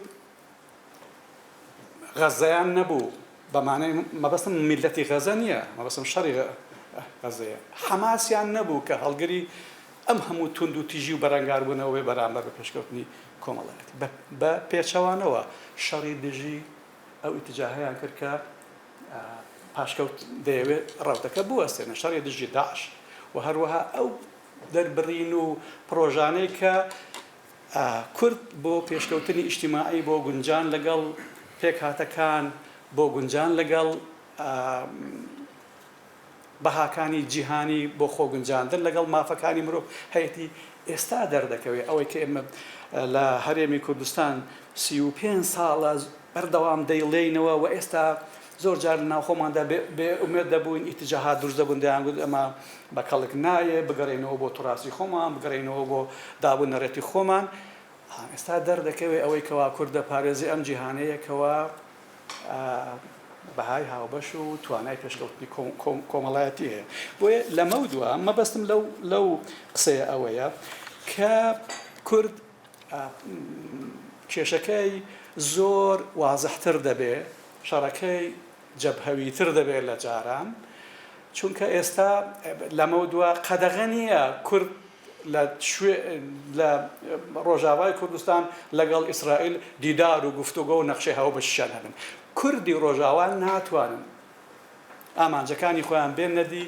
بێ ئەوەی کەوا ئاوەڕ بدەنەوە لە دەوروبەریان دەوڵەتان پرۆژیان چییە. بۆ نمونە تورکیا ئەبینین کە بەجێیشەوە داخل بۆ پرۆژەی وەستاندنە. ئەدی ئەگەر لە تەنیشت ئەو ئیسرائیل هەبێ، تەنیشت ئەو ئوردون هەبێ، دێتە خوار بۆ سعودیا بە ڕەنگی جیاواز ئەوانە هەمویان بەرژەوەندیان لەگەڵ بەهێزبوونی کووردا هەیە. ئەگەر بێتە بیرتان لە ساڵی 2015 لە کۆمیتەی دەرەوەی سەنا سەمینارێکی سێکەسی ڕوویدا لە بینی نوێنەری ئیسرائیل کە ناوەکەی ئێستا لە بیرنی ئێستاش لە یوتیوب ماوە لە نوێنەری سعودیا ئەنوەرە لە عشقی بەشدار بوو و یەکێکی ئەمریکیش بەڕێوەی دەبێت. ئەمەی ئێستا بۆ پشتیوانی کورد هەیە بە دوور و درێژی وەکو دوورنەما وەکو ڕوانگای دوور بۆ گۆڕانکاریەکان لێ باس کراوە. مەوەسم ئەوە نییە کە بڵێم هەموو شتێک نووسراوەتەوە و وەکو خۆی وەکو سحر ڕوودەدا، بەڵام ڕوانگاکان بۆ گۆڕانکاری دیارن و ئەو گۆڕانکاریە زەمینەیەکی هەیە کە کەمێکم ئاماژە پێکرد. ئەوەی کە ئێستا دەیبینین سەرباری بەهێزبوونی جێشی تورکیا لە شەڕ لە ڕۆژئاوا، بەڵام هیچ ئافاقێکی نییەکەوە سەرکەوتن بەدەست بێنێت. بۆیە ئەم نەغمەی ئاشتی و واسطە و کە هەمویان باشن بۆ ئەوەیەکەوە ئەگەر سەر نەکەوتن تورکیا مەجبور دەبێت ئەو چیرۆکە دووبارەکاتەوە کە لە هەرێمی کوردستان هەیە. لە ساڵی 92 تورکیا دەیگوت کەنعان ئێڤرێن و ژەنەغەڵەکانیان دەیانگوت دەچین لە سەری ڕەش و لە هەولێر پەلبەستیان دەکەین داهێنی سجنیان دەکەین دوای مەحکەمەیان دەکەین. بەڵام ئاخرەکەی گەیشتە ئەوەیەکەوە دەیبینین پەیوەندی وەکو پەیوەندی نێوان دوو دەوڵەت وایە. پێم وایە ئەوە ئەو توانایە لە تورکیادا هەیە کە لە پەپەی بەرژەوەندەکانی لەگەڵ ڕۆژاوای کوردستانیش بیکات.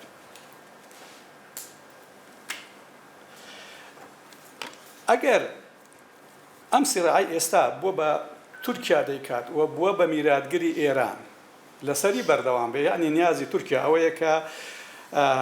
لە ناو سووریا دەستڕۆیشتوو بێ و سەرنجام سنووری سرای خۆی لەگەڵ ئیسرائیل بگەێنتە یەک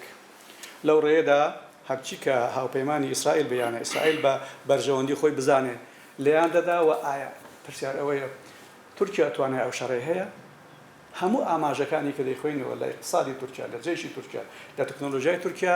ئەم شەڕەی پێ ناکرێت تەبعاً زۆریش دوورە زۆر دوورە کە کێشەی نێوان ئیسرائیل و تورکیا بگاتە ئەو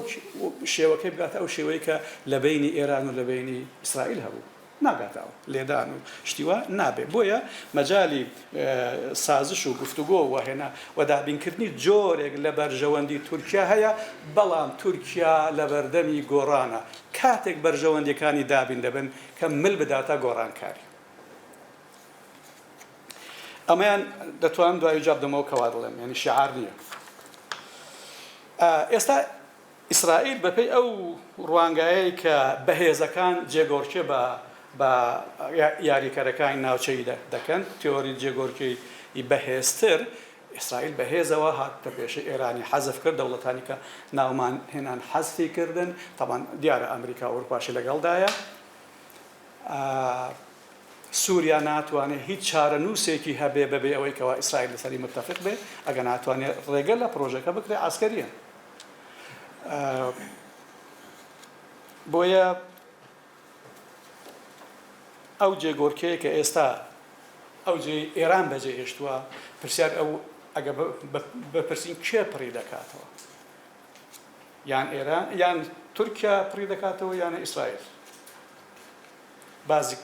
یاریکەری سێممان لە سعودیا نیازی ئەوەی نییە ئەو دەورە وەربگرێت کە ئێستا ئەو لێکدانە هەیە ئەو لە بواری اقتصادی و سیاسی تێناپەڕێ ئەبن بەپێی ئەو واقعانێکە ئێستا دەیخوێنینەوە ئەوەیە کە جێیەکە ئیسرائیل دەیگرێتەوە و تورکیا دووڕێ لە پێشە یان لەگەڵ ئیسرائیل و ئەمریکا ڕێک دەکەوێت بۆ ئەوەی کەوا شوێنی هەبێ یانە بەهێز پاشەکشەی پێدەکرێت بۆ ناو خاچی خۆی هەر پاشەکشە پێکردنێک وەکو شکانی ئێرانی لێکەوتەی خۆی هەیە ئەو نەخشانەی کەوا فرێ دەدرێن بۆ داهاتووی کوردستان ئەمە تقریباً 10 ساڵە 12 ساڵە ئەو نەخشانە دەبینین کە کەم زۆر لێک نێزیکن لە هەر شکانێکی عسکەری معدلی ئەم نەخشانەمان دێتە بەرچاو کرد لەسەر ئەرز جێبەجێ دەکرێت ئێستا بۆمان دەرکەوت کە دەبینین کە شکانی عسکەری و سڕینەوەی داگیرکردنی بەر لە 10 ساڵ و 15 ساڵ بۆ تەکارێکی ئاسان ئێمە کاتێک کە کەرکووک گیرایەوە یانە کە عەفرین کەوتە بەردەستی تورکیا بێ ئومێدیەکی زۆر ڕوویدا کەوا تەغییری ئەتنیکیش دەبێت بەڵام ئێستا دەرکەوتووەکە لە هەر خزانێکدا لەوانەیە ئەو مانتیقەیە بکەوێتەوە بەردەستی کوردان یان حەلیفی کوردان لەوە زیاتریش کە لە تورکیاش باز دەکرێت لە ئیسرائیلی باز دەکەن باز لەوە دەکەن کە دەبێت جۆرێک لە پاڵپەیوەنانێک هەبێ لە منتیقەی نەخشەمانیە بکەین لە عەفرینەوە بەرەو ئاو کە زۆر نێزیکە من کە ئەوە دەبیستم دێتەوە بەرچاوم کاتێکە لێرە ئێمە دەچوینە شەنگال زیاتر لەو مەساحەتەی کە لە عەفرینەوە بۆ سەردەریا هەیە دەبوایە بەنەو عەرەبی منتیقەی ڕەبیعەدا تێپەڕین تا دەگەینە شەنگال و تەسەوڕە دەکات ڕۆژێک ئەم منتیقەیە کورد دەستی بەسەردا بگرێت ڕاستە دوای لە نتیجەی تاقیداتی ڕفراندۆم و کێشانی دیکە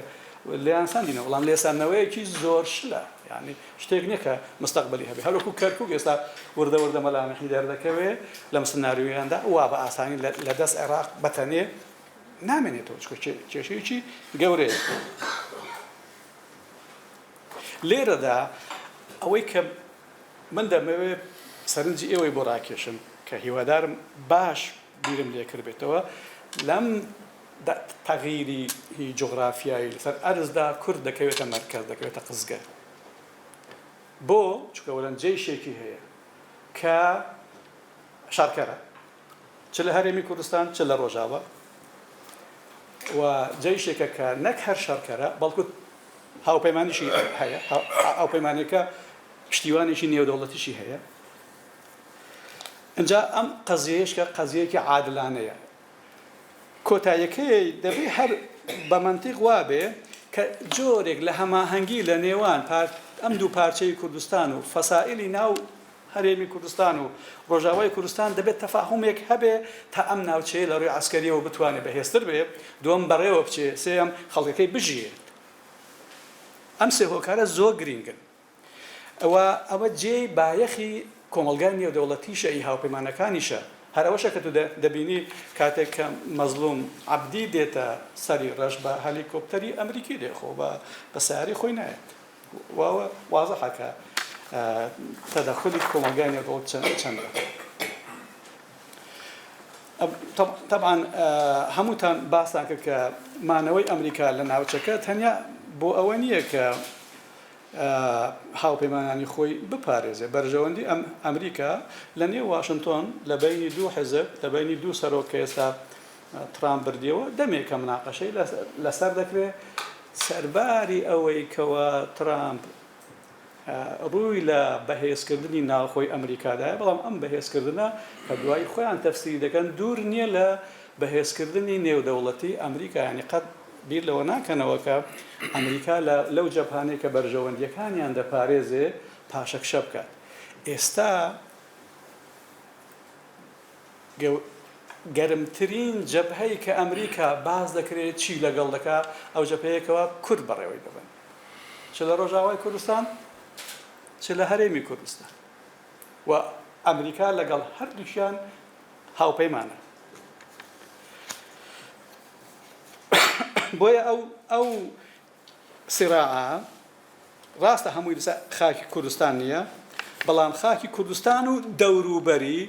مرکزی عسکەری ئەم سیراعەیە کە داهاتوویەکی پرشنگداری دەبێت ئەمە ناترسێم لە کاوەشان بەڵێ بەسەر چاو بۆیە زۆربەی ئەوانەی کەوا لە مرکزی قەرار نێزیکن و ئینسان گوێ لە محاضەرەکانیان دەگرێت نووسینیان دەڵێن لە ڕۆژهەڵاتی ناوەڕاستدا سێ نەزەریە ئەوی یەکیان هاوسەنگی هەڕەشەیە ئەوەیە دووەمیان ژیئۆپۆلیتیکە سێمیان ئەم ئاژاوەی بنیاتنەرە بە شێوەیەکی ئەوتۆ دەوڵەتانی یاریکە لە ناوچەکە تێکەڵیان کردوون کە هەدەفی نهایی پێ دێنێتی هەدەفی نهاییش ئەوەیە کە دەبێت ڕۆژهەڵاتی ناوەڕاست بە جۆرێک تەنزیم بکرێتەوە کە ڕەزامەندی پێکهاتەکانی تیا بێت تا ئەو ئیستیقرارە دروست بێ بۆ ئەوەی ئەو پێشکەوتنە اقتصادی ئیجتیماعی کە لە سەرەتی کە لە پێشەتی تێپەڕێنەوە ئەو پێشکەوتنە تەنیا پێشکەوتنی ناوچەکە نییە پێشکەوتنە بەرژەوەندی جیهانیشە هەدەفی ئێستا ئەو شعرانەی کەوا هەن لە بەرژەوەندی کوردن و ئەو ڕووداوانەی کە ڕووشیان داوە هەمویان لە بەرژەوەندی کوردن یەکیان پاشەکشە پێکردنی ئێران و رووسیا و خەریکە هی تورکیاش دەبێت ئەگەر تورکیا بگاتە پاشەکشە پێکردن وەکو دوو دەوڵەتەکەی تر هەڕەشە لەسەر کورد زۆر کەم دەبێت دووەم سەر هەڵنەدانەوەی تیرۆر کە کورد تێکۆشەر و سەرباز و وەشارکەری ئەو مەجالەیە سێیەمیان ئەوەیە کە پێکهاتەکانی غەیری کورد و فەڵەستین لە ناوچەکەدا دەوریان هەبێ بەشدار بن و ڕازی بن ئێستا کێشەی سەرەکی ئەحمەدە شەرع لە سووریا ئەوەیە کە پێکهاتەکان وەکو هاوڵاتی باز دەکات بەڵام پێکهاتەکان وەکو ماف وەکو دیاریکردنی میکانیزمێک بۆ ئەوەی کەوا لە دەستوری داهاتوی تورکیادا دەوریان هەبێ من نەک هەر پێم وایە خۆی لێ دەپارێزن لەم هەفتەی ئەخیردا جۆرێک لە ئینکار و بەرەنگاربوونەوەشیان هەیە ئەگەر لە مقابلەکانیان گوێ لێ بگرین دەبینن چۆنە کەم و کووریەکانی هی کوردستان کە ئەگەر جێبەجێ بکرێن واقعی کوردستان زۆر باشتر دەبێت بۆ ئەوەی کەوا لەم قۆناغی تێدایە کورد بە بەرهەمی زیاتر لێ دەرچن یەکێ ئەوەیە کە ئەو ئاستی نزمی بیرکردنەوەی سیاسی لە کوردستان هەیە نازانم بە حتمما هۆکار هەیە کە وردە معالەجە بکرێت چ لای سیاسیەکان چ لای ڕایگشتی و ئەوەی کە پێی دەگوترێ چالاکەکان و هەتا لە بواری ئاکادمیشدا. هی دووەمیان لەسەر ئەوەش زۆر ناڕۆم چکە مەش هەر خۆی مەوزوعەکە و ئاستی نزمی بیرکردنەوەی سیاسی لە کوردستان ئەوەی ئەو کێشانەی لێکەوتون کام ڕۆژێ وا تیاادە دەژین ئەوەی کەسا ڕۆژاوە تیاادەژێت. هی دووەمیان تەبایی و تەفاهم یان لێک حاڵیبوونی نێوان پارچەکانە لەوانەیە ئەم قسەیەم کەمێک زوو بێ بەڵام ئێستا نێوان دوو پارچە دەبێت بەڕسمی تەفاهم لە بینیاندا هەبێ تا بتوان خۆیان پارێزن تا بتوان بەرژەوەندەکانیان پاردن تا بتوانن پرۆژە اقتصادی کە بۆ پێشکەوتنی هەردوو پارچە گرینگە کاری خۆی بکات کە نەکار بەرژەوەندی ئێمەتەیە بەرژەوەندی دەوڵەتانی دیکەی تدایە بۆ نمونە ئەو پرۆژەیەکەوە سعودیە بۆ ناوچەکە هەیەی خۆ ناکرێت بەبێ هەرێمی کوردستان و ڕۆژاوای کوردستان چۆن دەکرێت میلیشیا و چەند ئیدارەیی و ئەم بەزمێکەوە ئێستا هەیە ئایدۆلۆژیای بەرتەسکی قورس ڕێگە لە کارەکان بگرێت. هی سێمیان ئەوەیەکەوە ئەمە ئەم دوو نقطەی پێش باسم کردن زمینە خۆش دەکەن بۆیکەوە هەرێمی کوردستان و ڕۆژ ئاوای سەقامگیر و جێگیر بوو لە ڕووی دەستوری و قانونیەوە بەشداریەکی باش لە سیاسەتی هەرێمەتی و نێودەوڵەتی بکەن. ئەمە ئێستا گونجاوە چونکە ڕۆژاوای کوردستان و هەرێمی کوردستان هەندێک جار وەکو دەوڵەتی ئەمری واقع تەعاملیان لەگەڵ دەکرێت هەندێک جار بۆ نمونە ڕئیسی دەوڵەتان زۆربەی داوت کرابوون بۆ ئەوەیکەوە لە واشنگتۆن لە ڕێوەڕەسمی دەست بەکاربوونی ترامپ کار بکەن. چەند نوێنەری کوردی لێ زۆر چەند داوت کراون نیانتوانێت زۆر و ئەوە هەروەها بە شاوێژی نییە. ئەوەی کە کارجەوات هیوادارم زۆرم تێنەپەڕان بێ بە خێرایی لەسەری دەڕۆم. لە کوردستان ئەگەر ئێمە باسی گۆڕانکاری دەکەین لە دەوڵەتانی دەوروبەر تەبایی لە ناو کوردستان پێویستە میکانیزمی خۆی بدۆزێتەوە بەڵام پێش میکانیزمی تەبایی لە بینی حزبەکان و لە بینی پارچەکانی کوردستاندا هەبێ پێویستە پەکەکە ڕوانگاکانی خۆی دەستکاری بکات. لەوانەیە هەندێک کەس گاڵتەی پێ بێ بڵێت جاتو هەر بڵێ ئەوان نایکەن. ئێستا پێدا کە لقی پەکەکەیە لە ڕۆژاوای کوردستان لەژێر فشاری بەردەوامی نێودەوڵەتی و ناوخۆییدایە کە ئەقلیمیشدا دەبێت ڕوانگاکانی خۆی بگۆڕێ ئەگەر ناتوانێت بمێنێت. بۆ نمونە کاتێک کە فەتح بە قیادەی عەرەفات و غەزە بە قیادەی حەماس ئامادە نەبوون ڕوانگاکانی خۆیان بگۆڕێ وێران کرا تەفرەت ناکرا هیچیان نەما ئێستا دەتوانین دوو نمونەی وازەحمان هەبێت. پەکەکە خۆی حزبێکی بەهێزی ناو بزوتنەوەی ڕزگاری خوازی کوردستان ئایدۆلۆژیای پەکەکە بە کەلکی ئەم زەمان نایەوە عەمەلیان نیشانیدا نا ڕۆژاوای کوردستانی پێبەرەوە دەچێت لە دروستکردنی عەلاقاتدا شتێکە کە ئاماژەی پێوە بکرێت و ئەگەر بێت و ئێران توانایی ئەوەی نەبێت جارێکی کە بڵاو بێتەوە پەکەکە ناتوانێت لە قەندیل لەسەر بیرۆڕاکانی خۆی بەردەوام بێت و گۆڕانکاری لە ڕوانگا و باوەڕی پەکەکە ضروریە وەکو چۆن بە عەرەفاتیان دەگو خۆت بگۆڕە و نایگۆڕم ئەوە سەرنجام دیمان کە ئەو پیاوی وا بەناوبانگ و گەورە چ لێ بەسەر ئەگە پەکەکە بگۆڕدرێ وەزعی کوردستان زۆر زۆر لەبارتر و ئاسانتر دەبێت و تەفاهم زۆر ئاسانتر دەبێت. هەروەکو چۆن ئێستا پێدا مەجبور بووە سەربەخۆی خۆی ڕابگەیەنێ و سیاست بکە بەو مانایەکەوە لە بەرژەوەندی ڕۆژاوای کوردستاندا بێ کەمێک لە باردۆخەکەی گۆڕیوە تەبایی لە بینی دوو هەرێم زیاتر بووە گفتوگۆ لە بینی حزبەکانی ناو کوردستانی ڕۆژاوا بەسەرەتایش بێ دەستی پێکردووە و دیمەشقیش حسابێکی دیکەیان بۆ دەکات ئەو پرۆسەیە پێشکەوێ قەزیەکە وەکو هەرێمی کوردستان و عێراقی لە هیچ شتێک لە سووریا ناکرێت بەبێ کورد و ئەوەی کە لە بەردەمی کوردی ڕۆژاوایە دەبێت تەبایی و گۆڕینی ڕوانگاوایان لێ بکە ئەم سەتابیستی خاکی سووریایان لە بەردەستدایە و دنیا پشتیوانیان دەکا ببێتە هۆکارێکی ئەمری واقع کە لە سووریا هیچ نظامێک جێگیر نەبێ ئەگەر کورد تێیدا بەشدار نەبێت. ئاخری قسەشمەوەیە کە بێسەرکردەیی و دەست نەڕۆیشتووی کارکتەرەکان لە کوردستانی ڕۆژاوا هۆکارێکی زۆر زۆر زۆر ماڵ وێرانکەرە ئێستا ئەو گفتوگویانێکەوە دایانبینین و لەسەر ئەلامی عەرەبی دەکرێت لێجار لە هینی و دەوڵەتیشی سانجوێلەیە ئەوەیە کە سەرکردەکانی ڕۆژاوا دەستنەدی مەشق دێنە شوێنتر خاوەنی بڕیار نین نیشانی ئەوەیە کە پەیدە لە ژانی ئەوەدایە لە ژێرەوە لاقی گیراوە یعنی هەمان تۆڕاسی ئایدۆلۆژیای پەکەکە کە ناڵن کاری خۆی بە ئەمەش دەبێ هەموو باسی بکەین و ئەو فشارە بەهێزتر بێ تا ئەم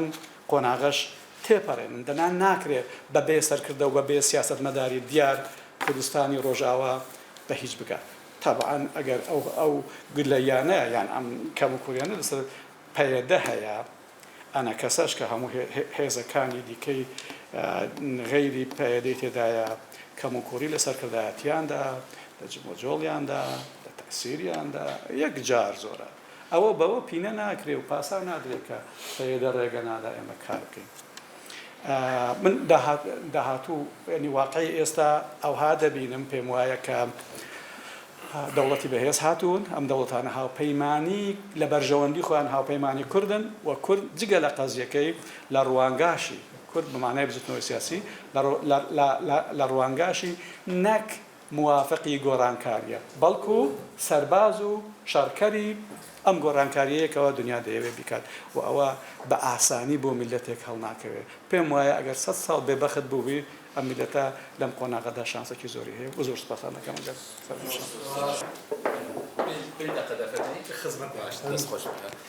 دەست خۆش بێ گەلکی سپاسی هەبوو برادەرەتم بڕاستی تشتنی گەلکی گرنگ ئانین ڕەوشێ ئێمە هەنگی بەس هەنگی تەوضیح بکەم سەر ڕەوشە ڕۆژئاوا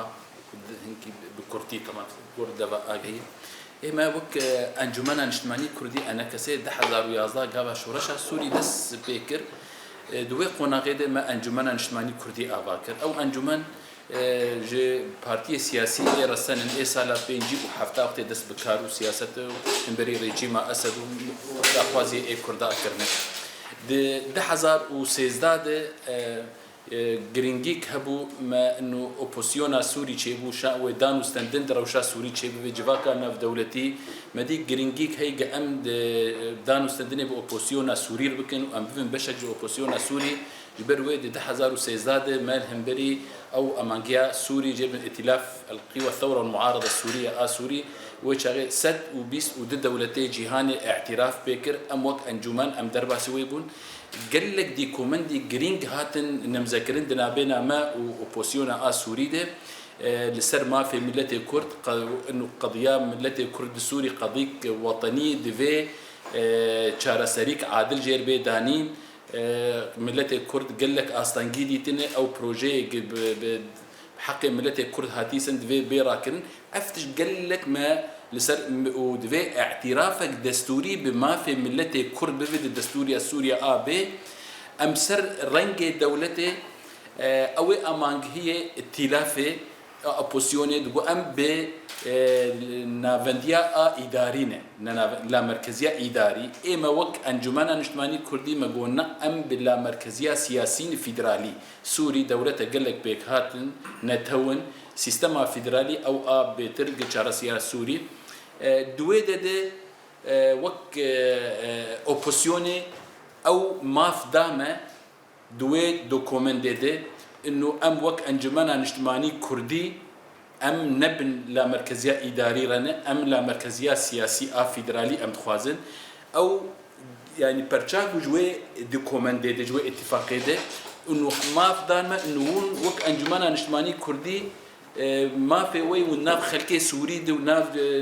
دولته باندور وتاثير فين نرينا خوش خلكي سوري وج بيكاتي سوري وج دولتها بدن خويا كرن انه فيدرالي او سيستما بترج المستقبلي السوري ريه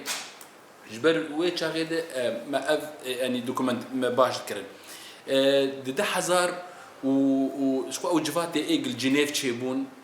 ام وك انجمن اجتماعي كردي ام دشان دا دانو ستندني دنا هيئه التفاوض جيبون او هيئه معترفه جاليه متحده اوبوزيون سوري دي ريجيم هي وشاندا دانو ستندني شاندا دانو ستندني ام وك انجمنا نشتماني كردي ام بشك جيبون حفت بيك هاتبون ام يك جيبون نبنا في كسايتي بنافي انجمنا نشتماني كردي ام شان لا دانو سندني كوميتا دستوري دستوري قد بن اشراف متحده اوجي ام وك انجمنا نشتماني كردي دو هنر ما تيدبون شو الاوبوزيون سوري وان دهو ده حزار وحفداد كونغري رياض دو تشيبو كونغري رياض دو او براستي وك يعني كاربيجي نقطة قلكي جرين بود د مساري سوري ده دويده او دو كومندا رياض دو ده حزار وحفدده بشتي دان وستندن وكاركي دبلوماسي خرج انجمانا نجتماني كردي كرجستار ده حزار وسيزدا حطا حفدا مكاريب ودوياد دو كونغري رياض دو بحاضربونا تركيا امريكا بريطانيا فرنسا قلك دولة يحاضربون سعودي بون عرب بون دويده او دو كومندا رياض دو ده هات نيفساندن انه سوريا دولتك برنتو اوله بري ويد ده حزارو بازداد ده مؤتمر لندن ده كونغري لندن ده تيد هات نيفساندن انه سوريا دولتك عربيه وخاكاوي عربيه ادن ده حزارو حفداد انجمنا نشماني كردي كاركي باشكر وكاري خلق ودولة الجيهان بيتر اي باندور دي كونغرا رياض دو ده حزارو حفداد او هات راهشتن هات لغو كرن بو انه نافي سوريا انه سوريا برشاكش دولة عربي وطن عربي خاكاوي هات راهشتن مثلا انه قضية كردي قضية دفي شارة سرياوي بيدي تم شارة سريك سياسي واعترافك دستوري ببفي اف قالك جوان دي كومانداج اف هاتن نمذكرن دي خلال اف سالي قدر بس بده حزار ويازداد وحطا ريجيما اسد كت اف فاناج مروك انجمان اف وقت بروك بنجهك جدان وستندنا انا دان وستندن بخلكي سوري يمكن اف خلكي سوري دي سا افن افيد اوبوزيون دبون افيك هبون بيكاتي هبون واف تشتي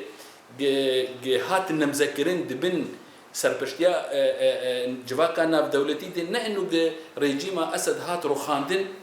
معناته اف دوكومنجي واف بريارجي بير هات الروخ اف بريارني اي ناف دولتين يعني بير يعني وقت بيترسون او نري ناف دولتي وقت هاد احمد شرع رونش احمد شرع جو اف برياره دو بينشار بتايبت بوضع سوري جو اف هاو ريجيما اسد شو ولازم يجي نم نيه بيترسون جو نا جو امكان خالنا جيبو كهر امكان خالنا تعدي بس وابر يارا دو بينشار او بمي دي بنجه جيشاره سريا سوريره او جفاتا دولتي عربي العقبه تشيبو بشتي روخانا بشار اسد اويجي تكسكر انه او بريارا دو بينشار دي او بنجه بج شاره سريا وضعي سوري اف يعني بخص انه كارني باش بيدوي سالي شو دواري دبلوماسي ده الي وضعي باكيت وبيدي دفرامد براسي قال لك كفتن هاتن نمذكرن يجي لفيد الهرم كرساني وسربشتيا سرو برزاني حولي رايك وحولي ودوك تفق او ريكفتن بيتر برجونديه بيدي بو بيتر انجمانا نشماني كردي يعني وك ام عربي امتيازات بيتر بيدي ربو اوجي دبن شم مقصد انه بلكي جبوك بين برس جاره سريه بين حاله كردي يعني جبنسيه باكاكيوان دركم اللي مخابن ندوج بربريانا ونجم ابو ريجيما اسد موجود بو ايران موجود بو نذكرن يعني وفيدت كرن جتشي دائما انه اف شر داعش هات وحوجتها امريكا جوانره وك هيزكواني لشكريها بو انه مساله داعش وان نما بحاجتي وجرينجيا دان مستندني بانجمانا نشماني كردي وبريار سياسي فانا انها ده حزار ونوزداد وبيستاد امريكا دان او دنا مد دان مستندنات كلي مخابن امريكا نبوي جديته تعامل بوار التعامل دك يعني جارك ده حزار وشازداد وقت شاندا مي انجمانا نشماني كردي الكوشكا سبيبو جيجري وزير امريكي قوتشما قوون ناس دكن اف جزء بكاكين وشما ون بيجون فشار الوان ناكن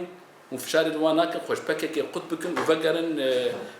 حاله سياسي كردي سوري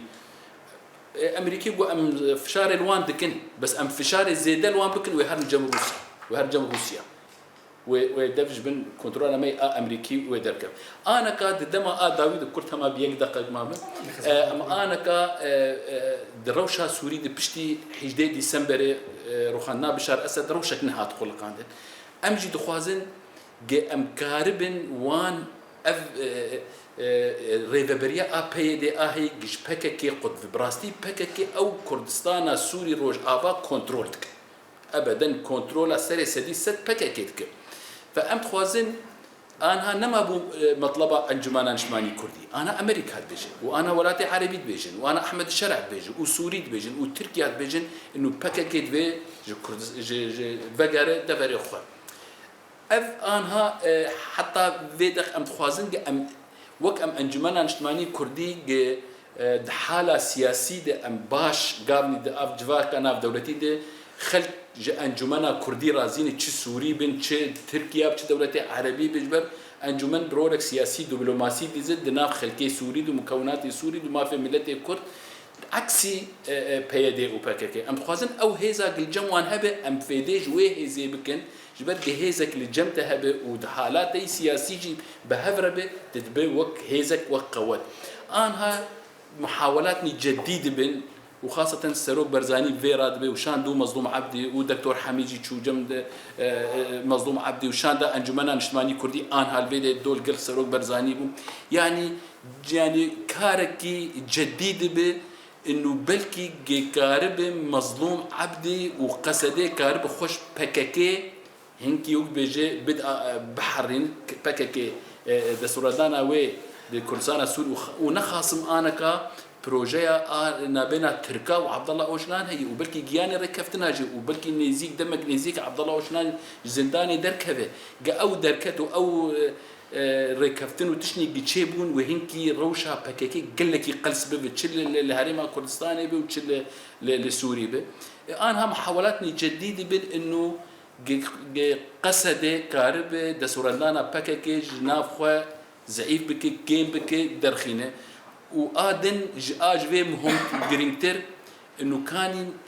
سر ما في ملتي كرد ما تشبه أنا إما أمد بيجن وك أنجمنا نشماني كردي ما في ملتي كرد اعترافك دستوريها بالسيستم فيدرالي أو آش كردار وسوري تباير إيوان تشتكي كردي تني حتى في لحظة دبي أم ديمقراطية قلان تخواز ديمقراطية قلان دبي ما في نتوي أبو تشتكي قل لك كلاسيكي كب أم لازمه دبي أنها أو نابجن كردستان سوريا ونابي كردي تني دبي باكورو روجلاتي سوري باكورو روجلاتي سوري كويه رقاي ودير زور ودبري عربي أبدبرانا ندبرني كردينه براسي أنا بروجرامي برمزن مرد فياتشيت به وأنا دناب خلقي سوري دجي أوان تشويش كرن سر قضية كردي سوري يعني تشويشك باش كرن للسرفي أنها جهدك مزن لازمه إذا كان أف ريكفتن قسروك برزاني وقرانتور كاربه في باندور الوان بك وفي فشاري دفج مثلا باكيكي بردن وفقرن بروجيك كردي زلال بشاندك بيك رولك كردي امدان وسندني بشامير بكن او سركفتنك قال لك باش به لي براستي يقولوا نبو ام بي برنامج ام بي مافنامي لي براستي مي ضعيف امي ضعيف بن يعني جبر برشاكش كردا برشاكي دي او مخابن او برجاياجي نئي خلقي دفريني نئي خلقي روج آفاني نئي سوريني أو جبن جدر في سينورا هاتني وخلق جوان في ددكن أمريكا دروشة عراق دبيش حزار لشكري عراقي بجهات كشتن إيرو برو للسوريا لجده حزار ويازاد وهزاد أمريكا ودي يك لشكري أمريكي هاتي كشتن لبيست وسي حزار خورت وكتش كرده هاتن كشتن دبر أمريكا وداعش ساعة زور سباس هاي اسمعني زور سباس لحظة كم هاد أول سبيكي غريب ولا كان جات من باك هذا من بزولا كم هموي تقريبا بزدقان ما هو يتركلو كاتك برتلا يكيس سروي بين زقان ليش أو تشتاو نابن يا تام باش والله دكتور شي خوش سپاس بۆ کاک دکتۆر سەردار و کاک سەرۆ شتی زۆر گرنگیان باس کرد شتێک کە دەم باسی کەم ئەوەیە کە پەیوەندی نێوان تیۆر لەگەڵ سیاسەتی داڕێژراوە ئەوەی کە پەیوەندی بە جانبە تیۆریەکەیەوە هەیە ڕۆژهەڵاتی ناوەڕاستی گەورە و ڕۆژهەڵاتی ناوەڕاستی نوێ و فەوزای خەلاق و ئەمانە لە ڕاستیدا هەمووی نەبووتە بەشێک لە سیاسەتی دەرەوەی ئەمریکا و زلهێزەکان وا نەڕۆیشتووە بە پێی ئەم پلانەی کە لە ناو تیۆرەکەدا هەیە لەلایەکی تریشەوە ئەگەر ئێمە پێمان وابێ هەموو ئەو وەرچەرخانانەی لە ڕۆژهەڵاتی ناوەڕاست دەڕۆن بە پێی ئەم تیۆرەیە و بە پێی ئەم پلانەیە کە ڕۆژ ئاوا و لە سەرویانەوە ئەمریکا دایناوە ڕاستیدا ئێمە ئێرە لە بیر دەکەین ئەو مەنتیقەیە لە بیر دەکەین واقعی ئێرە لە بیر دەکەین چونکە ئەوەی ئێستا ئێمە دەیبینین تۆ سەیری کرد لە مێژووی ڕۆژهەڵاتی ناوەڕاستدا چەند فۆرمێک لە دەوڵەتی بەخۆیەوە بینی ئیمپەراتۆریەتی ساسانی ئیسلامی عەباسی ئەمەوی عوسمانی ئەمانە شکستیان هێنا لە جەنگی جیهانی یەکەما بە تایبەتی ڕێگا خۆش بوو بۆ ئەوەی بۆ شکستیان هێنا پۆڵ کەنەدی باسی دەکات نەخۆشیەکە کە ئەو ناوی لێناوە نەخۆشی فش و فۆڵی ئیمپەراتۆریەت کاتێک دەوڵەت سیاسەتی تەوەسوعی هەیە هەتا بە ئیمپەراتۆریەتی ڕۆماشەوە ئەمە لەسەر حسابی ناوخۆیە ئەمە مەسەلەن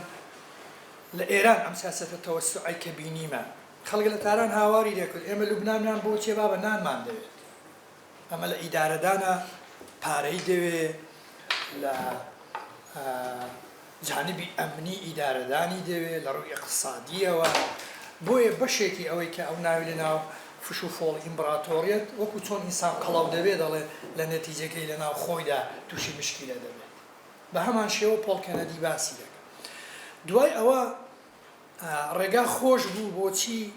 بۆ مۆدیلی ستەیت نیشن الدەولە القەومیە دەوڵەت نەتەوە کە بەرهەمی وستڤالیا لە ئەوروپا هاتە ڕۆژهەڵاتی ناوەڕاست لە جەنگی جیهانی یەکەمەوە تا بە بەهاری عەرەبیش ئەمەی کە لە حەقەتدا دەیبینین پێش ئەوەی کە لە چوارچێوەی تیۆر و پلانێکی ڕۆژئاوا بێ بۆ ڕووخانی ئەم دەوڵەتانە شکستی مۆدیلی دەوڵەت نەتەوەیە لە ڕۆژهەڵاتی ناوەڕاست بە تایبەتی هی عەرەبی دواتریشی فارسی ئێستاش قسە لەسەری تورکی دەکە و لەگەڵەوەی کە کاکسەرۆ هەندێشتی باسی کە تورکی ئاگای لە خۆی نەبێ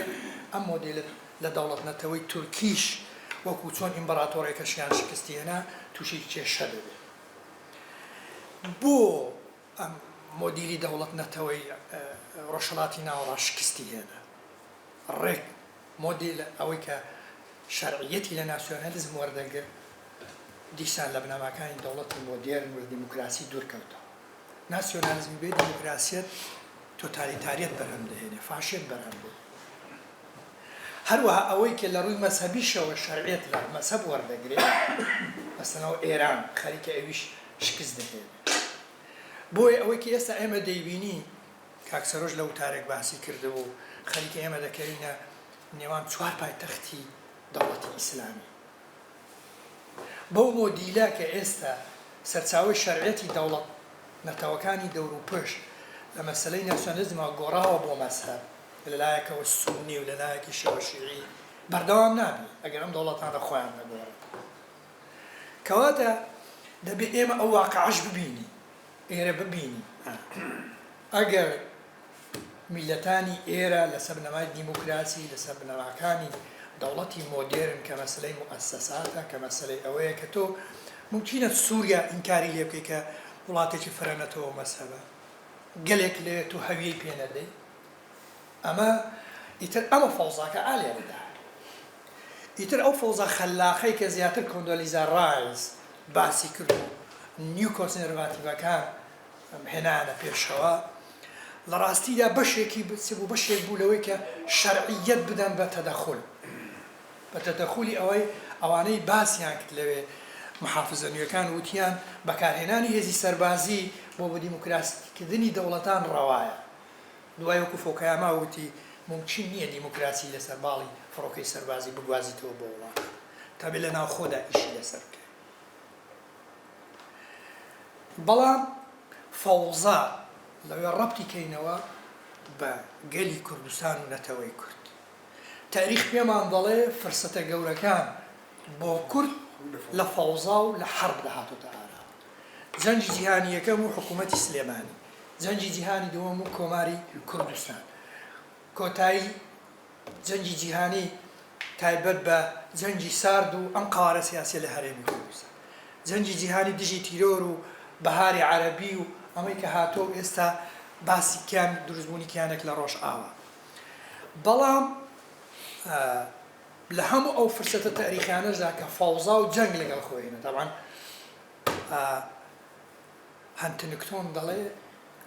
دەوڵەت جەنگ دروستی کرد دەوڵەت جەنگ دروستی کردووە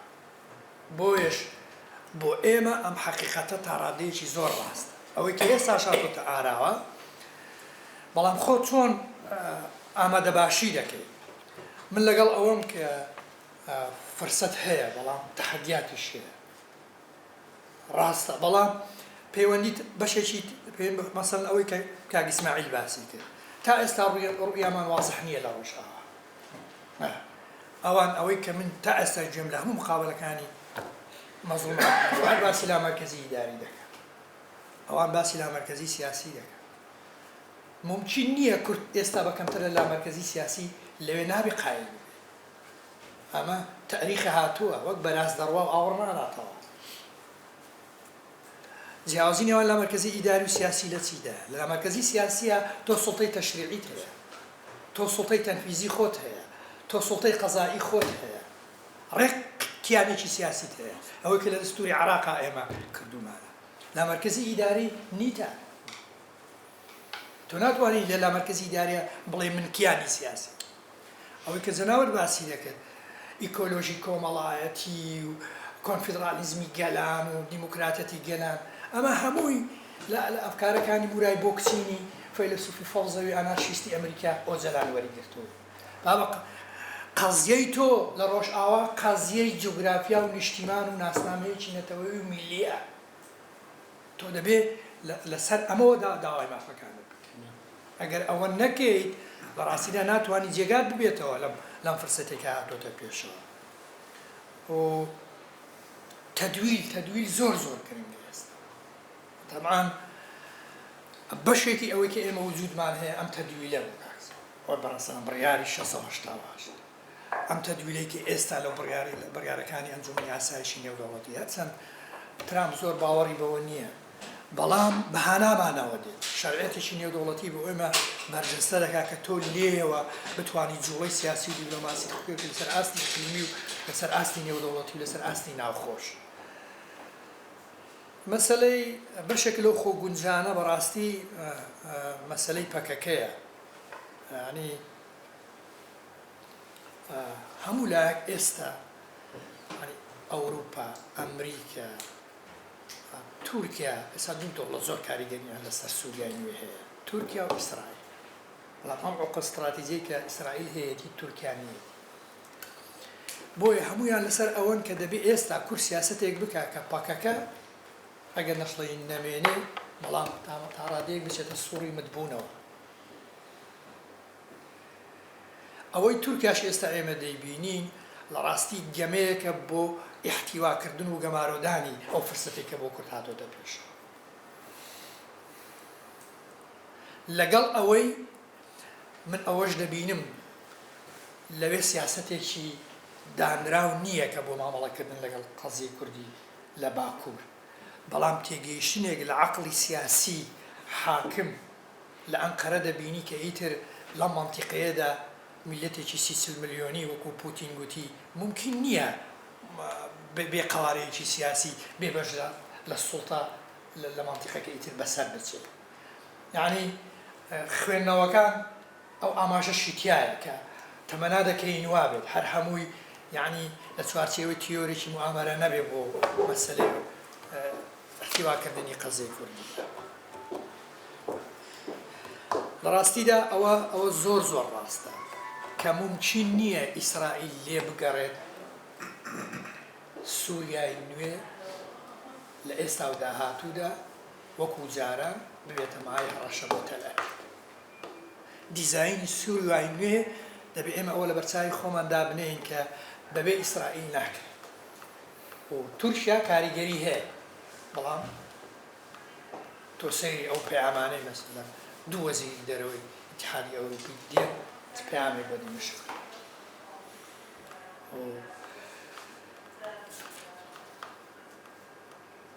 سەبارەت بە هەرێمی کوردستان کە لە ڕاستیدا زۆر گرنگە تۆ سەیرکە لە ماوەی 10 ساڵی ڕابردوودا ئەگەر لە ڕۆژ ئاوا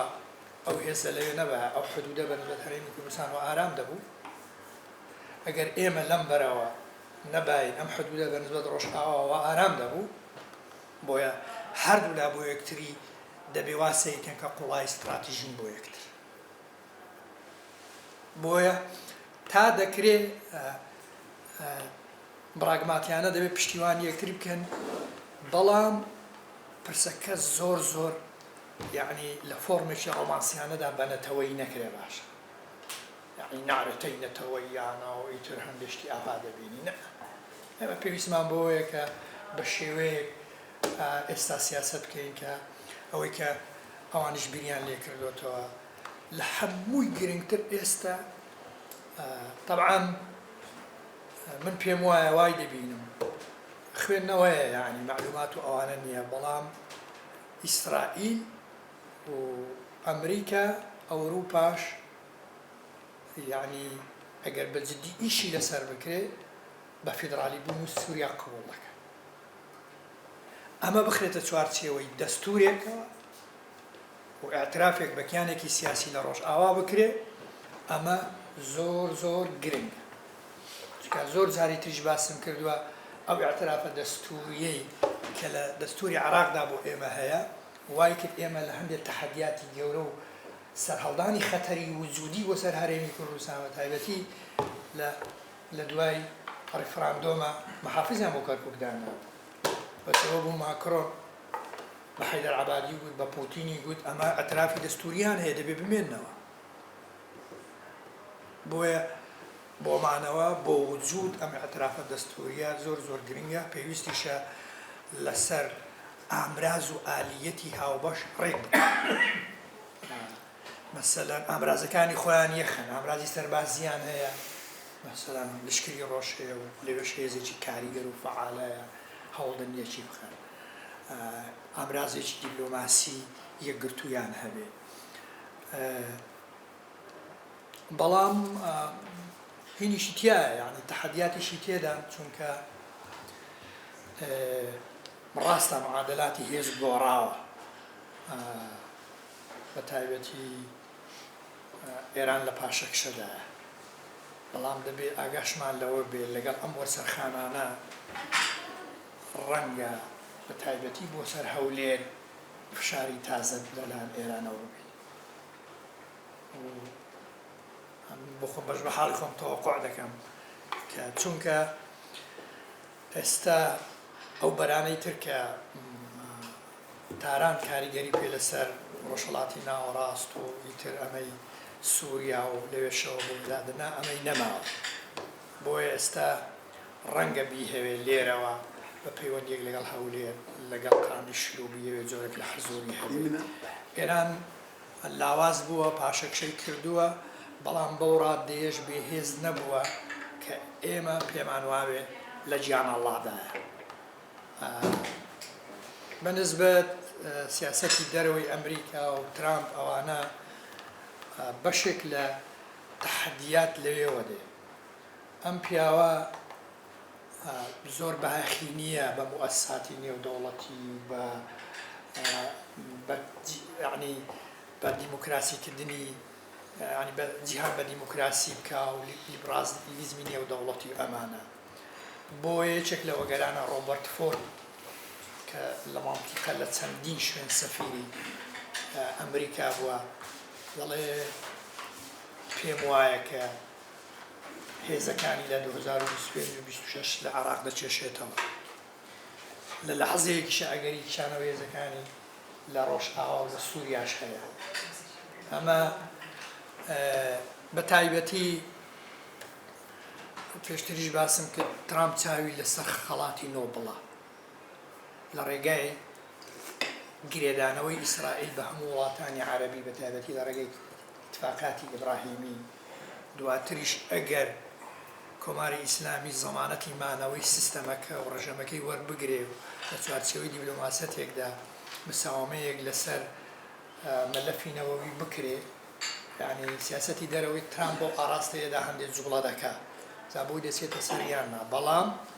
عقوباتەکەشی ئامادەیە. بۆ نمونە ئەگەر عراق پابەند نەبێت لە ڕووی ئەو عقوبانەی لەسەر ئێران هەن، ڕەنگە عقوبە لەسەر ئێران لەسەر عراقیشدا بنێ. اینجا بەڵام لە سیاسەتی دەرەوەی ترامپە یعنی بەڕاستی سیاسەتی سەفەقاتە، ئەو دروشمێکی ئەمریکا بە بەلاش نییە، حتا بە ئەوروپا دەڵێ ممکن نییە من هەر بۆ ئێوە بۆ من نەبن، هەر ئەمریکا بۆ جیهان بێ و جیهان بۆ من نەبێت. مەسەلەن چاومان زۆر لەوە نەبێت لەبەر خاتری ئەوەی ئێمە چاومان ڕەشە و بێمافین و بێدەوڵەتین و جینۆساید کراوین ترامپ بەهانامانەوە دێ. دەبێت لە چوارچێوەی ئەو گەمەوە ئەو تحالفاتانە دابین کە پەیوەندی بە بەرژەوەندی استراتیژی ئەمریکاوە هەیە و موقع جیۆپۆلیتیکەکەش هاوکارمان زۆر سپاس. بسم الله زۆر سپاس بەنامێک بەسەر و دکتۆر قسەی باش و جوان و گرنگ مامۆستا ئیسماعیل مامۆستا عەمەر هەموو قسەی زۆر گرنگ و باش بوو. ئەوەی من دەبینە ئێمە زۆر پێویستمان پێیە مەشهەدەکە بە جوانی و بە دروستی بخوێنین،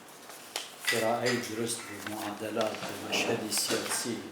هەموو زەوایا بگرین. ئەمە قسەکی زۆر گرنگە. زۆر جار ئێمە تووشی هەڵە دەبین، یعنی لەبەر ئەوە هەڵە لە قیراءە هەیە. ئێمە ریفراندۆممان کرد لە ڕووی استراتیجیە بە شتێکی زۆر گرنگ بوو، مهم بوو و سوودی خۆ بایەخی خۆ هەبوو، بەڵام لە ڕووی تەکتیکی و حیسابات و ئەوانە دیاریش بوو. ئەمە چەند جاریش ئێستا هەر وردە ماوە ئەڵێن ها عێراق دەرگۆردرێت و ها ئەوە بەعسی هاتن و ها ئەوە زۆر جار یعنی ئان با بکشێنەوە لە فلانەوە. یعنی مهم ڕاستە ئێستا گۆڕانکاری زۆر هەنە و لەوحەکە مستەقر نییە سیاسی بەردەوام لە جوڵەدایە و ئەوانە. ئێمە زۆر گرنگە خۆمان حازر بکەین بۆ ئەم تەتەوراتانە. دوو شت هەیە، شتێکی یعنی دائیرەت الاهتیمام هەیە، بازنەی گرنگیدان، ئەوە بە هەموو ئەحداث و بە هەموو شت ڕووداوەکان گرنگی پێ بدەی گرنگی، بەڵام تەکلیفی تو مەسئولیەتی تو لە دایرەی لە بازنەی مەقدوردایە، تو کاریگەریت لەکوێدایە، چ لە توانای تودایە. ئێمە محتاجی ئەو گۆڕانکاریانەی دێت فعلا دەرفەتێکی زێڕینە و زۆر بۆ ئێمە دەواازایەکی نێزیکە بچینە ناو قۆناغێکی تر، ئەرک و مەهامی ئەم قۆناغە بزانین بۆ خۆمان ئێرە یان بۆ ڕۆژئاوا. ئەمە زۆر گرنگە. من وازم ئێستا تەرکیزی ئێمە لەسەر چەند شتێک ببیت. یەکەم بە خۆدا چوونەوە، ئێمە حەرەکاتی کوردی پارچەکان ئەوانە زۆر گرنگە. ڕموزی ئێمەی سیاسی بە تایبەتی بەڕێز کاک مەسعود، یعنی ئەرکێکی تا بڵێ گران و گرنگ و ئەمڕۆ ڕۆژی ئەوە، بەڵام ئەمە سنگێکی فراوانی دەوێت، برد نەزارێکی زۆر دەوێت، سەعات و فۆقێکی باشی دەوێت و ئینشاءڵڵا ئەو خاوەنی ئەو خیبرا و ئەو هەموو خەباتە و ئەو هەموو پەیامی نەتەوایەتی و ئەوە ینی پێناوێت ئێمە باسی بکەین. هەمومان یارمەتی دەربین بۆ ئەو ڕۆلە گەورەیە، شتێکی زۆر گرنگە بۆ ئێمە. مسارەحەی خۆمان بکەین، حیوار لەگەڵ ذاتی خۆمان زۆر گرنگە و ڕاستگۆ بین، ڕاشکاوانە قسە لەگەڵ خۆمان بکەین و لەگەڵ یەکتری بکەین. دوای ئەو مساڵەحەکی زۆر جەری محتاجین تا ئێمە لەسەر ئەو کۆسپانە، ئەو ناکۆکیانە، ئەوە یعنی بین باسی شتێکی گەورە استراتیجی نەتەوەی بکەین و بە شتی بچکۆلە مەشغوڵ نەبی دانانی استراتیجەتی نەتەوەی سیاسەتی هاوبەش دید و یعنی ڕوئیای ئێمە بۆ ئەم قۆناغە چیمان دەوێت و ئەتوانین چی بکەین و چ لە بەردەستی ئێمەیە لە عناسری قووە لە دەرفەت و تەحەدیاتیش چینە خۆ ئامادەکردن بۆ ئەم قۆناغە زۆر زۆر گرنگە شتی استیسماری ئەم وەزعە بۆ ئێمە تەواو یعنی دەبێت بکەینە واجبی حەوت ساعەی خۆمان چۆن استیسماری بکەین جل نخبی سیاسینا فکرینا ثقافینا احزابنا مجتمع مدنینا اما لو منطقه 4 شعب تێدا دەژین 4 ملت 4 نەتەوە ئەمە فورسە ئەمە تورکە ئەمە عەرەبە ئەمە کوردە ئیتریش هەیە بەڵام ناڵێم سەرەکی چۆن ضلعی کوردی لەو مربعە لەو 4 زڵعە وا لێ بکەین ببێتە یعنی بەقووەت و بەهێز بیت و لە ئاستی ئەوان ئێمە محتاجی حیوارێکین لەگەڵ شعوب و محتاجی خۆمان چۆن بەهێز بکەین و ئەوراقی قوڵەی خۆمان چۆن دروست بکەین چەخی گۆڕانکاری لێرە ڕاستی مەوزوعی ترامپە ترامپ تو ناتوانانی تەکەهون بکەیت چی دەکەن هەموو نەفسیەتی وی میزاجی وی ڕوئیەی وی ئەوە أولاً باسي قوانين واتفاقات ومواثيق دولي وأوانا زور حتى لا قرارات تنفيذية ما بيني شونه زور جرينجي بينا حتى مؤسسيبون أو دولي مؤسساتي لأمريكا وأوانا يعني ترامب استا حتى دوري بيشتر زور أو ديارنية يعني كم بقوي دراساتي أو مراكز دراسات تانكو أوانا وچەند فەریقی خۆی ئەوە چەند بەگوێ ئەوان دەکات ئەمە ناتوان المهم ئەمریکا لە منطقە لە دەوری شڕتی دەبیتە دەوری کۆمپانیا و کۆمپانیا لوغاتی خۆی هەیە مامۆستا زۆر باسی کرد ئەوە زۆر زۆر گرنگە ئێمە تێبگەینەوە ئایا ئێمە ئەتوانین چۆن داخلی ئەو سەفەقاتانە بین جێگای ئێمە و پێگەی ئێمە لە ئەجیندای ئەم عەقلە و ئەم تەفکیرە أو هم قرآن كارية شيء دبي هذا بيت قراءة إيمان لوي باش ببيت بين باشنية إما طبعا أما ربيع عربي حالتك لو منطقة همها حالتك فساد هي ديكتاتوري هي قمع هي انتقالي ديمقراطي نبوية موجيكي هات موجود موجي ربيع عربي وايلي هات ثورات مضادة تشيرونها دوايا وموجي تر أوديت أو موجات تواول موجات التريش دي وأو مثلا تبيني لأفغانستان وايلي هاد لبنغلاديش انتفاع أو ديكي تركي ليسال أو ديكتاتورة وأو أما لسوريا بوشي وازا وأو من وانا بينم هموي أوي دكتور سردار يعني هموي وكو بلاي مرسومة ومخطط له أو توزيك لنظرية تآمر راست المخطط هي معاملة هي أو بلام وانب يعني بوشي وزا وما تفصيلات بو درجة ناتواني وابدا شكو حتى كاي إسماعيل احتمالا لمن باشتر بزاني وفدي تفاوز بيشي 4 روش لأوي دل بحركة يعني كل بيشي 4 روش بلجيكا تشوبون لقى الاتحاد الأوروبي دواي ممثلي فرنسي بينيبون طبعا لقى تركيا شوابي موضوعي سركي الاتحاد الأوروبي أوابو شون جيغاي زورتر هبي تاج مهاجرين لاجئين سوري جيغا وموضوع زياتر أوابو فراوان بكرت لا 4 منطقة 4 إدارة ببيتا 2 إدارة طبعا 4 إدارة لدينا سوري هبي دولة سوري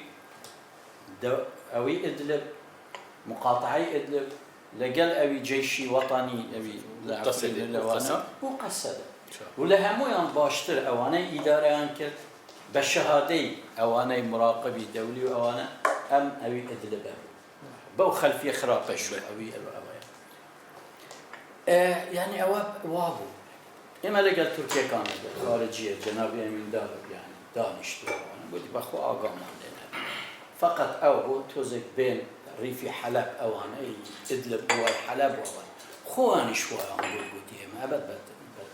أو أنا على كل من لقى بما سر أو بابته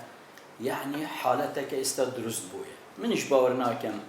قبول بكريت أو شرع بوشي وزوا مرحلة كوقناغة بس نشرتش هرتشتكي إسرائيل بيوت صدر أنا أمريكا بيوت أو وشني يعني شتيتر هاي وهاي بوي ما أمرو جرينك أويا لبراياني كردي روش آوا دواب كين إيوة شتان دويت لإيم وإيمش واجب يخومان بزاني استدر فتح عرباش أويا استأوي حالتي روش آوا استا ديفاكتويا بلان هيش سنة كيمياء هيش طافو هكيمياء هيش شرعية كي أوي ترنية يعني دبيت شون إما والد كان أم حالتي أوي شتكي وابو درست ببيت وقبلي قانوني بيت دستوري بيت زور خرابة شاومان لبيت بلين بشرع كورتو دا چي دا دايما بچين أحمد شعب ببينا سؤال كان نابد خومان يعني كردي روش آوا حالتي أوي خو ببينيت ميوان وأكو سؤال كر بتشيت أوي خاونا وشريكة دبيت بتشيت منش أو خباتم كرديا نفوذ ما طبعا سي عنصري زور قوة لدستي أو حالتي أوي من أهم تقييمي بيادة بكم لروي فكره أيديولوجيته مقولاتي أو بلام استا واقعي كالأوي نفوذي هي 25 لصد يعني منطقة لدستي داير دوام موضوعي قاعدة كامبي هولو أوانا ورقة زور بقوته ولدستي أوانا عبوري أو ثروة وسامانة لويه يعني وأمريكاش طبعا أو لويه المهم إما راستي زور جرينجا إيش بكين لسروة شون رؤية موحد هبت ورقة مطالبي كرد لويتش استنين بني أنا كسب جيت ولا ديم لو إدارة وابت يعني تجاوز ما كردية موضوعي اتفاقية هوليري إيكو دو أبي دهو كب زور باج من بداخل التزام بينك أتواني روحك استفادة لك بلام استقاتي أويا ورقي كردي مطالب شون بيت ووفدي أو باش شون بيت ورولي إما سياسي كان أم بارشة كانش رولي هري من كردستان زور جرينجا رولي قنديل زور جرينجا بلام همو دبيت لأجنداي خويا إما بلين سوري براكاني روج أو كردكاني إما إيوه بخوتان بجانا نتيجة إما يهمتي دريج ببين بوا ورقة دواي واجبي إما دعم بي إسناد بي شد إمكانات مانها شد خبرات وتجربة مانها همو بخينا خدمتي أوان نتشي مشاكل خوب بينها أوي مشاكل خوب ما نبينها وشوينانا زور من شتيتر ألم نهينا سر شرعي أيديولوجي تابكر ما باس دولتك وطني دك أو دولتك ديمقراطي دكين تعددي دكين باس مطالب الحكومة دكين باس لا مركز نهينا شرعي هوية أو أمناوية أو أيك بيجوا لا إله إسلامي بتي بيجي لا إله علماني بتو إما مشكلة ديمقراطية مانع مشكلة ما في ملة وبيكاتا كان مانع با مطالب إما بلغتك السياسي ديمقراطي فكري كراوة أو أنا زور سپاس دست باش دکتور زۆر سوپاسدانەکەین زۆر سوپاسی ئینستیتوتێکین بەڕاستی ئەوەی جێگای داخە هەموو دنیای پێشکەوت و زۆر سوود دەبینێ لەم ئینستیتوتیانە چونکە ئینستیتوت بە هەموو عالەم ئەوان داڕشتنی استراتیجیەتەکەن حکوومەتەکان بابلیان لێیان دەپرسنەوە کێشەکان چییە بەس ئێمە لە کوردستان ئەوان لەگەی ئینستیتوت هەمانیشە بێ ئەمە دەبینمە کوردستان جەناب چالاکە بەڵام ڕۆژانەی دەبینم خەڵکی زۆر تۆژینەوەکە زاخۆکان تۆژینەوەکەن خەڵک دەنووسێ من لەو باوەڕم سەرکردایەتی کۆتی شتێ ناخوێنێت و جێدەی مەرکەزی حیزبەکەی خۆیان ناخوێنەوە ئەمە کێشەیەکی زۆر گەورەیە یعنی سەر گاپێکەیە بین ئیلیتی کوردی و بینە قیادەی سیاسی ئێمە هەر هەوار دەکەین ئەوان هەر گوێیانش لێنێ یعنی ئەمە بەڕاستی مەساتە ئەمە لە عالەمی متەمەدن نهائیەن نایبینی دوای پرسە هەر دیکەم هەیەم حتى 2010 ئێمە دامەهینێکی زۆرمان نەبوو کۆمەلگای مەدەنی دامەزراوێنێکی زۆرمان نەبوو ڕەگە سەد هەبوو ئێستا نایبین یەک کەس ماوە دیارە پارەکەنمە ئەوانش هەر کەس ڕۆیشتنە ماڵەوە یان دروستکراو بوو بەوە چێنی هیچ دەنگێک نییە. دەمێنێ من زۆر ناڕۆم یعنی ئەو تەحلیلاتانە دەکرد هەمووی ڕاستە، بەس دەبینم یعنی ئێمە هەر لای تایبەتمەندی خۆمانەیە. ئێمە کوردستانی عێراق زۆر هەنگاومان بڕێتەوە یعنی مارکەزی ئەمە گەیشتمانەتە فیدرالیە، بەس ئەمانەی قڕبەسەرانی خۆمان لە کوردی سووریا ئەمانە هێشتا ئەیانە هەویەکانیان بچەسپێنن و یعنی هیوادارن یعنی لە ئەزمموی ئەمە سوود بینیت بێنە هەنگاو ڕۆیمانت پێشەوە. بەڵام کە باس سووریا کرام یعنی خەوسێ هیچ بابلێ متەفائل نیم بە سووریا و دەیبینم حربێکی ئەهلی لەقۆ دەکرێت. ئەمێنێ زۆر مهم بەنسبەی مطلب إيران إن شاء الله. بەنسبەی ئێمەوە ئەمینم زۆر مهمە ئێمە زیاتر بە تەرکیزکەین سەر سینارۆ خۆمان چی بوو لە کوردستانی یعنی جناب چی باسی کرد بە ئاخیر بابلێن دێتە ئەوە لە ئیدارەی ترامپ دوو محاولاتە محاولێک دەکا احتیوای عێراق بکە دووری خاتۆ لە ئێران و ئەسە دەستی پێ کردووە ئەو شتانە بەس ئەوە زۆر زەحمەت ئەگەر ناجحنە و ڕەنگە سیناڕۆی دووەم عێراق دابەشکە. بەس ئایا عێراقی دابەش کرد ئایا ئێمە قایلە بین بەو فیدرالیەتە یان ئێمە داوای زۆرترەکەین. دوومین ئەگەر هاتوو سونەی هێنایەوە ئەو جێگانە ئایا کامە سونەت باش احتیمال ئەو بوو دراست نەکەین ڕەگەر حسێکان بکەن هیچ دوور نییە چونکە ترامپ ئەو ڕۆژەش وتی زۆر پەشیمانە لەوەی کە ئەمریکا هاتووە عێراقی داگیر کردووە یعنی پەشیمانە کە حزبی بەعسی ڕوخانەوە بەو معنایەوە وەسە دەنگێکی زۆر شەیە کە بەعسیەکان دووبارە چالاکن و لە ئەمریکا دەعم دەکرێن و کابرایەکان لە ڕگەلیست ئەحمەد ئەبیەس هەمڕۆژە قسە دەکا ئەبێ ئێمە ئەو احتیمالانەی دراسە بکەین ئایا حزبی بەعس گەڕایەوە ئایا ئێمە بەستەوە ئەتوانین پەیوەندێکیان لەگەر بکەین بزانین بۆ چوونیان چییە چی نییە یعنی بەڕاستی ئەو مۆزوعتانە کە ئێوە تەرح کرد مۆزوعێکی زۆر مهمەکان یعنی بەڕاستی مهمە یعنی خاصەتەن لای ئیلیتی کوردی من حەقم نییە لە قیادەی سیاسی ئەوە هیچ کۆیەکە زۆر مهمە و زیاتر ئەبێ باس بکرێ یعنی ئەم سینۆریانە بنین یەک دوو سێ چی بکەین زۆر سوپاسە. وەڵامی من تۆزێک بەپەلەم زۆر بەسەر دەستپۆرتی هەموو لایەکەکان هەموو قسەکان ڕێک بوون بەس من تۆزێک چەند خاڵێکم پێویستم باسی بکەم. باسی گۆڕانکاری کرا لە ڕۆژهەڵاتی ناوەڕاست و باسی لەوەیش کرا کە مەسەلەن ئایا لە پشت ئەم گۆڕانکاریانە لە بەرژەوەندی مثلا بعضی کەڵەیە هەمووی بەدەست ئەمریکانیە هەمووی بەدەست ئەمریکانیە من یعنی بەڕێکم ئەگەر ئێمە نمونەمان زۆرە کە ئەو استراتیجیە یان ئەو سیاسەتانی کە داڕێژراوە بۆ ڕۆژهەڵاتی ناوەڕاست سیاسەتی کۆنن سیاست سابتە بەڵام استراتیجی ئەگۆڕێت واتە یەکێکیان گۆڕە و یەکێکیان نەگۆڕە استراتیجی بە پێی پێویستوە بێ متەغەیرات و گۆڕانکاری لەو لە هەر بەشێک لە بەشەکانی پرۆژەکە یاخود سیاسەتەکە ئەتوانی استراتیجیەکە بگۆڕی هەتا بگەیتەوە ئامانجەی کە بۆ دانراوە یان ئەوان دایەناوە. ئایا ئێمە لە ڕۆژهەڵاتی ناوەڕاست ئەلغایە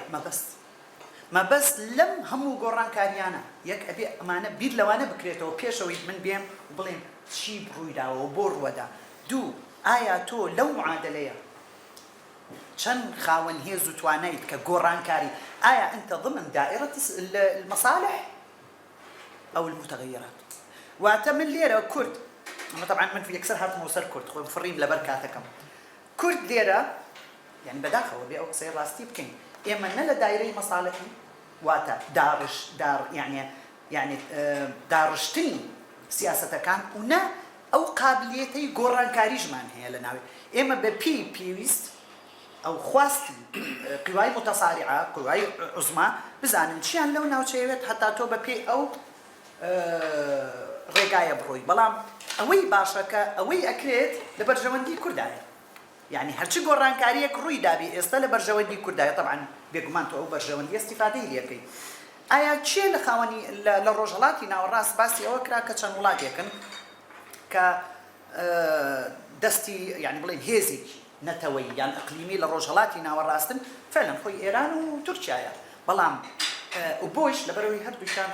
تاکە دوونەتەوەن کە خاوەنی پرۆژەی سیاسین لە ڕۆژهەڵاتی ناوەڕاست بەڵام لە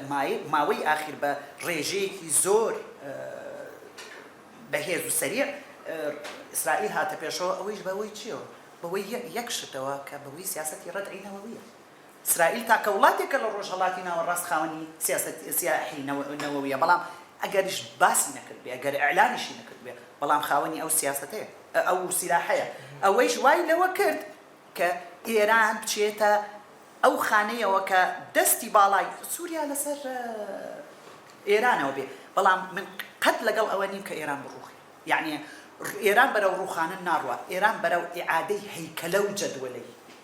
کارەکانیەکە، چونکە ئێران هێزێکی یەکێکە لە هێزە گەورەکانی ڕۆژهەڵاتی ناوەڕاست، ئەوها بەم ئاسانیە ناتوانێت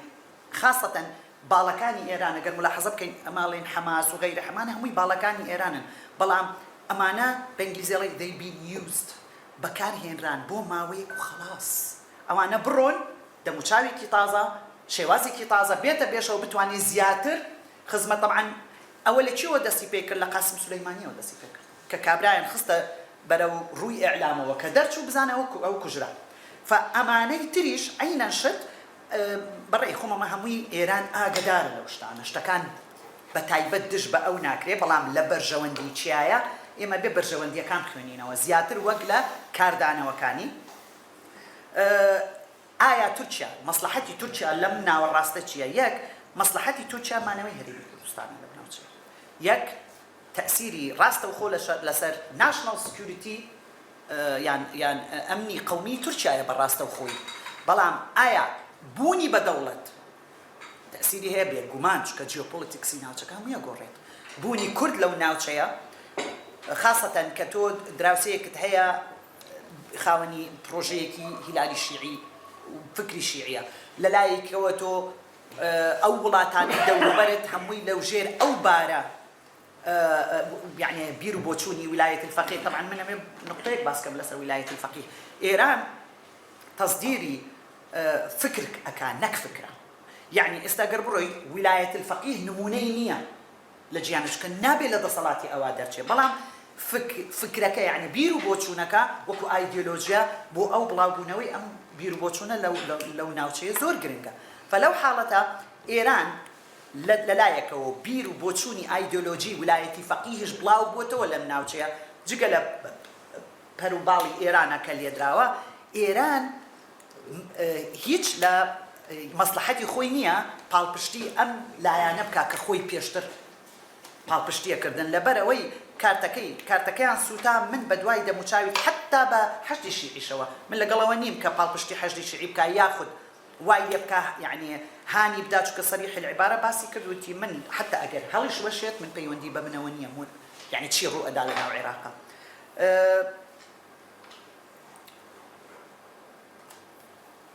کامە بوو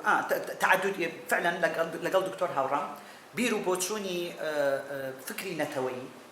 لەگەڵ ئەم سەردەمەوە کوستیڤالیا و لە دوای ئەسڵەن من لەگەڵ ئەوم کە لە 2020 لەگەڵ دوای کۆرۆنا وضع يعني زور قرة بنامبر بزور شت خاصة كقواي هيزي قوري إقليمي هاتناو الراستوا وكوسين كم بيشتر درفت بولاتي تشيوا ياخد برا يخون خوي تقسيماتي عالم، يعني عالم بلا فرون نتويا وتعددي يعني نأفرا هيزا يعني فرا جمسري بل فأو فرا جمسرية أمريكا حقا قرار سياسي بالعالم لا جدال عليه. شايف كي كلا والله السياسة شتجنية بلي نابيت أما عربي وابيت، بلام سياسة يعني دارشتن يعني برجواندي كتو أمشتان اللي يقدوته ولا برجواندي شايا يقدو سير شوار لآخرة برجواندي كقريتوا أمنا وشي روجلاتي ناو الراس شاوي شي زوري لسرا أمنا وشي روجلاتي ناو الراس نابيت إصلاحات بخوي وبيني قران كاريا كان تائر كوتاي بينايت أما داسي بيكرد بلبنان وسوريا و تۆزێکیش لە یەمەن جارێ عێراق ماوە واتە ئەم گۆڕانکاریەی لەسەر ڕۆژهەڵاتی ناوەڕاست لە بەرژەوەندی ئەو وڵاتانە بن کە زلهێزن لە ناویە و پاڵپشتی هاوپەیمانی واتە داڕشتنی ئەو سیاسەتە طبعا هەر بە سەریعی لەبەر کاتەکەم ئێمە لایانێکی بەهێزیشمان لادا لە معادلەکانمان کە رووسیایە ئایا رووسیا لەناو ئەو معادلەیە ئەساڵی تۆ دەستی باڵای نەما لە ڕۆژهەڵاتی ناوەڕاست ئایا رووسیا ئەو هێزەیە کە بە ئاسانی ئاوها بتوانێت بکشێتەوە ئایا بەرامبەر بەمە دەستکەوتی چی بوو ئایا چوونە ژوورەوەی بۆ ناو ئۆکراین و تا ئێستا نەیویست نەک نەیتوانی نەیویستووە کیف بگرێتەوە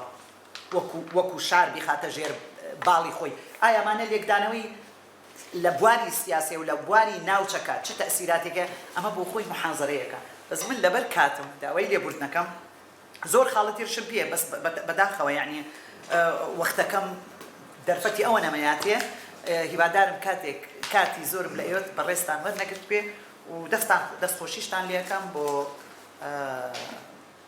ئەم کارە باشە بە هیوای سەرکەوتنی لەوە زیاتریشی بەدوا بێت و ئەگەر ئزم بەنێ بێز احترام سەرچاو من دکتۆرە نازدار علادی سوجادی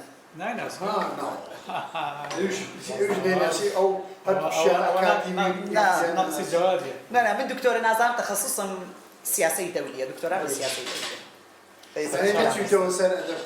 لا والله لا والله ايش بيودي بونا من ياوا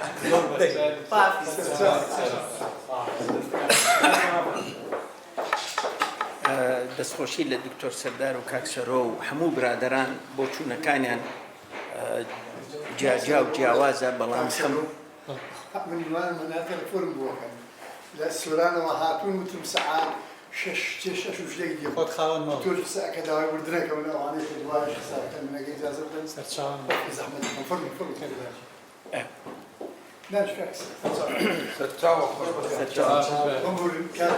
قەیناکە طبعا بۆ چوونی جیاواز هەبوو مەسەلە هەموویشی لەسەر قەزەی خۆمان بوو دکتۆر سەردار قسەیەکی کرد وتی ئێمە چۆن استیفادە لەم وەزعاکەین کورد چی بکات لەم گۆڕانکارەی کە بەرەو لە ناوچەکە هەیە کە دەرکەوتۆ وردە وردە ئەوەی کە ڕوویە ئەیبینینە تاکو سووریا کە زۆر کەس تەوەقوعەکە عێراق و یەمەنیش دوامین مەحەڵەی گۆڕانکاریەکەی تیاکرێ کورد لێرە چی بکات لەم وەزعەی کە لە ناخۆی خۆیان ڕێک نییە ناخۆی خۆمان ئێمە جارێ ئێشتا ناتوانین لە قاوغی خۆمانە دەرچین ناخۆی خۆمانە تاکوون ئیستا کە بە دەستورۆ لە 2005ەوە تاکوون ئیمڕۆ کە بتوانین دەستورێ دەرکەین بۆ خۆمان کە نیمانە کە وەزعەکە ئەبینی لایەک لەگەڵ حکوومەتە و لایەک دژی حکوومەتە لایەک بە هەر سێ جاران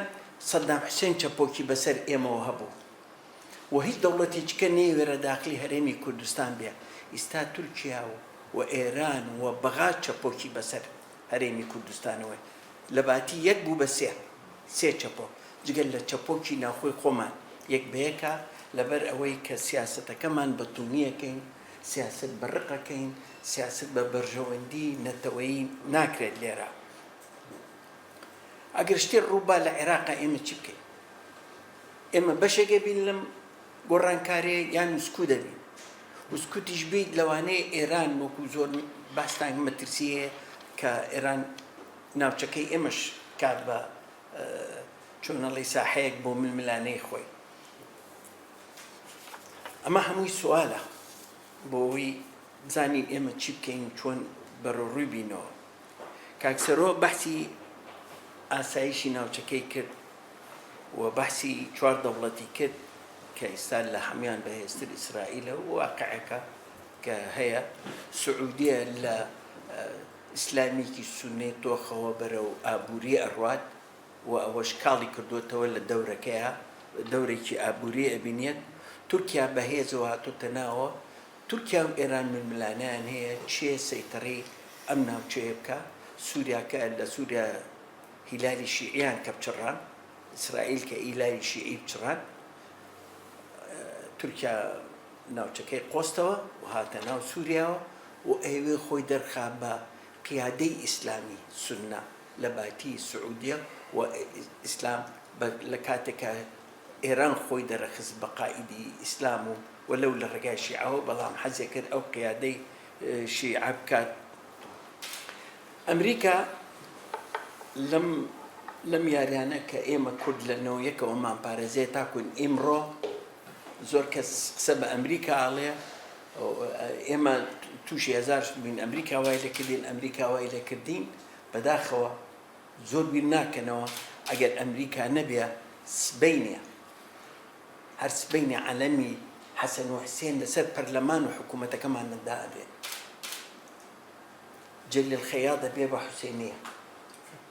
بیر لەوە ناکەینەوە ئێمە کە دۆستمانە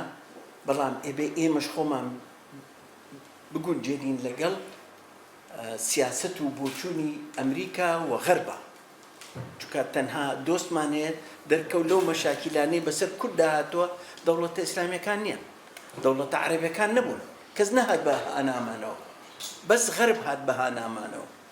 ئێمە ئەبێ لەو چوارچێوەیەوە بیر بکەینەوە تورکیا وەکوتم وەکو عەفوەن کاک سەرۆتی بەهێزی سەربازی خۆی دەرخستۆ ئیسا ناوچەکە برند مەکۆرک لە مقابلەیەکە لەم ڕۆژانە دەوری تورکیا بەحث کرد لە ناتۆ ئایا قانجازە بۆ ناتۆیان زەرەرە وتی زەرەرە ئێمڕۆ تورکیا زەرەرە لە ناتۆ بەڵام لەبەر منتیقەکەی جیۆپۆلیتیکی پێویستە تێگەی وتیشی هەموو داعشەکان لێواتۆ هەموویانی وتی چەند جار داوامان کرد سنوورەکان داخەدای نەخستۆ کەواتە ئەم داعشانەی ئیستا لەوێن هەمووی هینەکانی خۆی ئەوی لە سووریا حکومەکە ئمڕۆ عایدی چێن عایدی خۆی یعنی تورکیا دەورێکی ئەساسی ئەبینێت بەڵام ئیسرائیل بەو پێشکەوتنەی کە تۆ 60 کیلومتر چۆتە ناوە جەبلی شەخی ببینیەوە کە نزیکە لە دیمەشقەوە سەیتر مەترسی خستۆتە سەران کە زۆر نەڕۆنە پێشەوە کە زۆر مەترسی نەبن و ئیسرائیلیش داواکە لە ناوچەکانە کە پەلەمەکەن لە تەقیمی سووریا مەچن ئەوە نام قیادات و دەوڵەتانە تاکوم بۆمان دەرکەوێت ماهێتی ئەم جەماعەتە چیە لە ناو ماهێتەکەشیان دەرکەوتۆ کە ئیسلامیەکەن ئەگەر بچیتە ئەدلب ئیمڕۆ کەئەنەما لە ئەفغانستانی هەمووی ڕەشپۆش ئافرەت کە عینمەن ئینە سووریا لە ئافرەتەکانە لە پێش هەموو دەوڵەتەکانە کە دەنگیان ناوە کە ئازاد بوون ئیمڕۆ بگەڕێنەوە بەعەکسەوە بزانم مۆزوعەکە چۆن ئەگەڕێتەوە بەڕێی من دەوڵەتێک لەبیر چوو کە ئەو هەندە بچووکە هەندە بەهێزە بەحسی قەتەر نەکرد قەتەر لە هەر هەمیانە زیاتر یاریەکە لەسەر ئەم معادلەیە بزانە هەموو اتفاقیات لە قەتەرە کرێ هەموو پارەکان لە قەتەرە کرێ ئەوەی بەسەر سووریا هات قەتەر هێنای چووکاویسی بەورەکەی بەریە هەمووی ئیقتصادە با پێتان بڵێن نەتیجە هەموو یاریەکان ئیقتصادە یعنی هیچ کەیتیانە لە اقتصاد زیاتر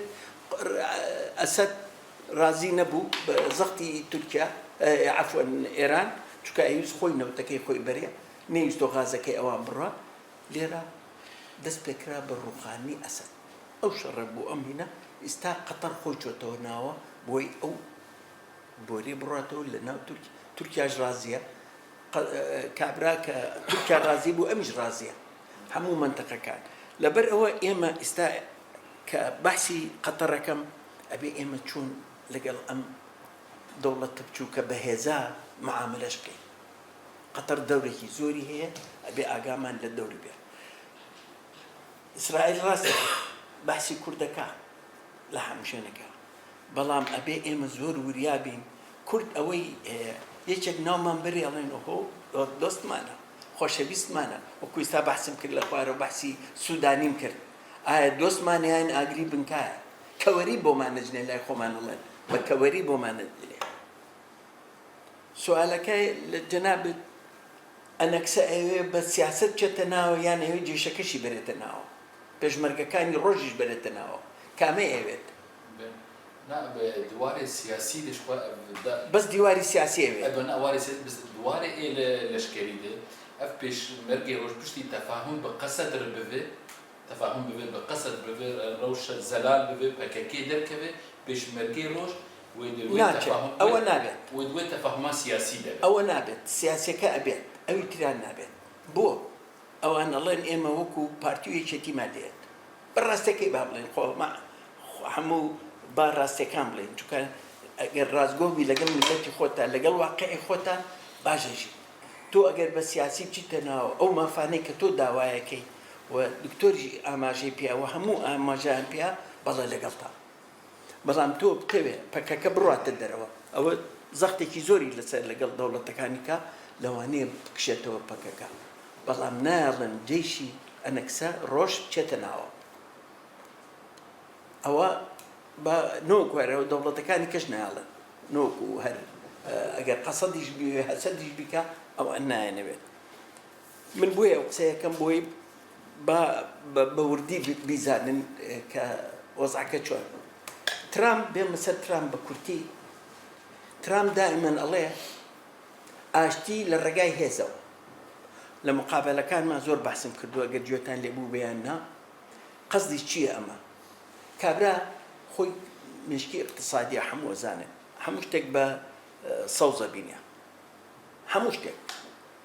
لە ناو ئەمریکا ئیسا ئەوەی کە کراوە خۆم لێوە بوو نەعانی انتخاباتە تاکون نهایەتی هەمووی سێ هەفتەیە هاتوومەتەوە هەموو ئاگام لە هەموو شتەکانە و زۆر لەگەڵ خۆشم ئایدی حیزبی جەمهورییم لەبەرەوە هەمووی ئاگادارم و شتیشم بۆیە دائیمەن خوێنمەوە ئیمڕۆ دەگەڵی بەڵێ دەگەڵ بیست بکە بەڵێ کۆمارێکان کۆماریم دیموکراتیم کۆماریم لەوێ کۆماریم بەڵام ئیمانم بە دیموکراتەکە هەیە ئەوە هیچ ئەوە نییە یعنی کە تۆ کۆمارەکان دیموکراتی نیە چۆن زۆر دیموکراتیشن ئەوانیش بەڵام کە ئەڵێ دیموکراتی لە هێزەوەیەت عەفوەن هێز ئاشتیەوەیەت سێ شتە یەکەم هێزی سیاسی ئابووری اینجا سەربازی یعنی سەربازەکە کەوتۆ تەرخیر دائیمەن ئێستا ئەوە لەگەڵ رووسیا بە چی ئەیکا بە ئاشتی بەڵام ئیشارەتیش بە هێزی ئابووری هەیەت و بە هێزی سەربازی ژیان مبەتەنە قسەکانی بەڵێ مبەتەنە ئەبێ ئەڵێ سزاکان زیاکرێ و وەزعی رووسیا زۆر خراپترێ پێش ئەوەی بێتە ناو وتی ئەگەر هات و حەماس و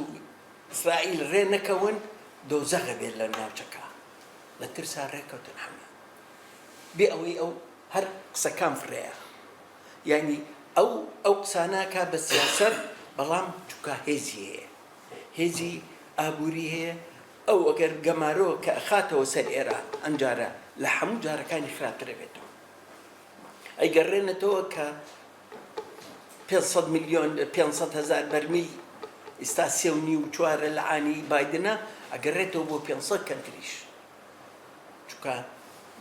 جهاتەکانی کەش و ئێستا ئیمڕۆ سین حساب بۆ ئەو قسەیەکە کە خەریکە زۆر کەمتر نەوتەکرێ لە رووسیا حسابی بۆکە بوتن ئامادەی خۆی پیشانە لەگەڵ ترامپا کۆ بێتەوە و کێشەکە حەلکە بەڵام ئەمە ئەبێت تێگەشتنی هەبێت ئێمە لێرە کە ترامپ ئیمڕۆ لە ناو ئەدمینسترێشنەکە بە تایبەتی با پێتان بڵێم وەزیری خارجیەکە زۆر دەستی کوردە زۆر دەستی کوردە و خەڵکی کەچی تایە کوردیشی تایە لەگەڵیا لە تیمەکەیە کوردیشی تایە لە تیمەکە کە ئیژەکات ئێمە ئەبێ هەموو ئیشە بکەین کارێ بکەین کە سیاسەتی خۆمانە لەگەڵ غەربە لەگەڵ و لە هەمان کاتیشە دەوڵەتە عەرەبیەکانە دراوسێکانە بەڵام لە ئەسەر ئەساسی سیاسی نۆکو بەرژەوەندی بڵین ئێران ئێوێ شەیتانی بزرگ ئێمە لەگەڵا بین نەخێت لەگەڵتانی ئێمە ژەمانەیە میلەتی خۆمان بژی بێ شەڕ بێ مەشاکل ئەبێ ئەو سیاسەتەی ئەوان تێبگەین بۆی ئێمە سبەینی هەنگاو برین بەرەو پێشەوە چ لە سووریا چ لە باکووریش کە ئیستا لە عانێکە عەبدوڵڵا ئەوچەلان ئەیانێ مفاوەزەی لەگەڵا بکەن بەکەکە بە تۆڕۆریست دانێ ئێ باشە خۆی ئەمە سەرۆکی تۆڕۆریستە بەحسا وەلو لە سجنە بەڵام ڕەمزی تۆڕۆریستە لە سجنە تۆ چۆنێکی گفتوگۆی لەگەڵاکە لە کاتێکە کوردی ڕۆژئاوا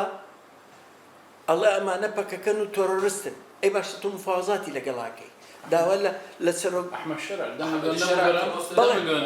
نما قلتي بروبلم جم امريكا کەواتە لێرە مەساڵحەکەیە مصالح مەساڵحەکە تۆ ئەبێ خۆت دۆزیتەوە لەم مەساڵحە زیرەک بی یاریەکە بە هەندێ وەرگری کە بتوانی خۆشی بدۆزیتەوە بەڵام یەکەم هەنگاو ناخۆی خۆتە زۆر سپاس دکتۆر سەرچاوە. زۆر سپاس کاپسن هەمیش وڵی چەند کورت هەر دڵێ قسان نەکەم کورتتر لە کاکەم دووسە خاڵ هەبوو زۆر بەڕاستی استفادەم کرد لە قسەی برادرا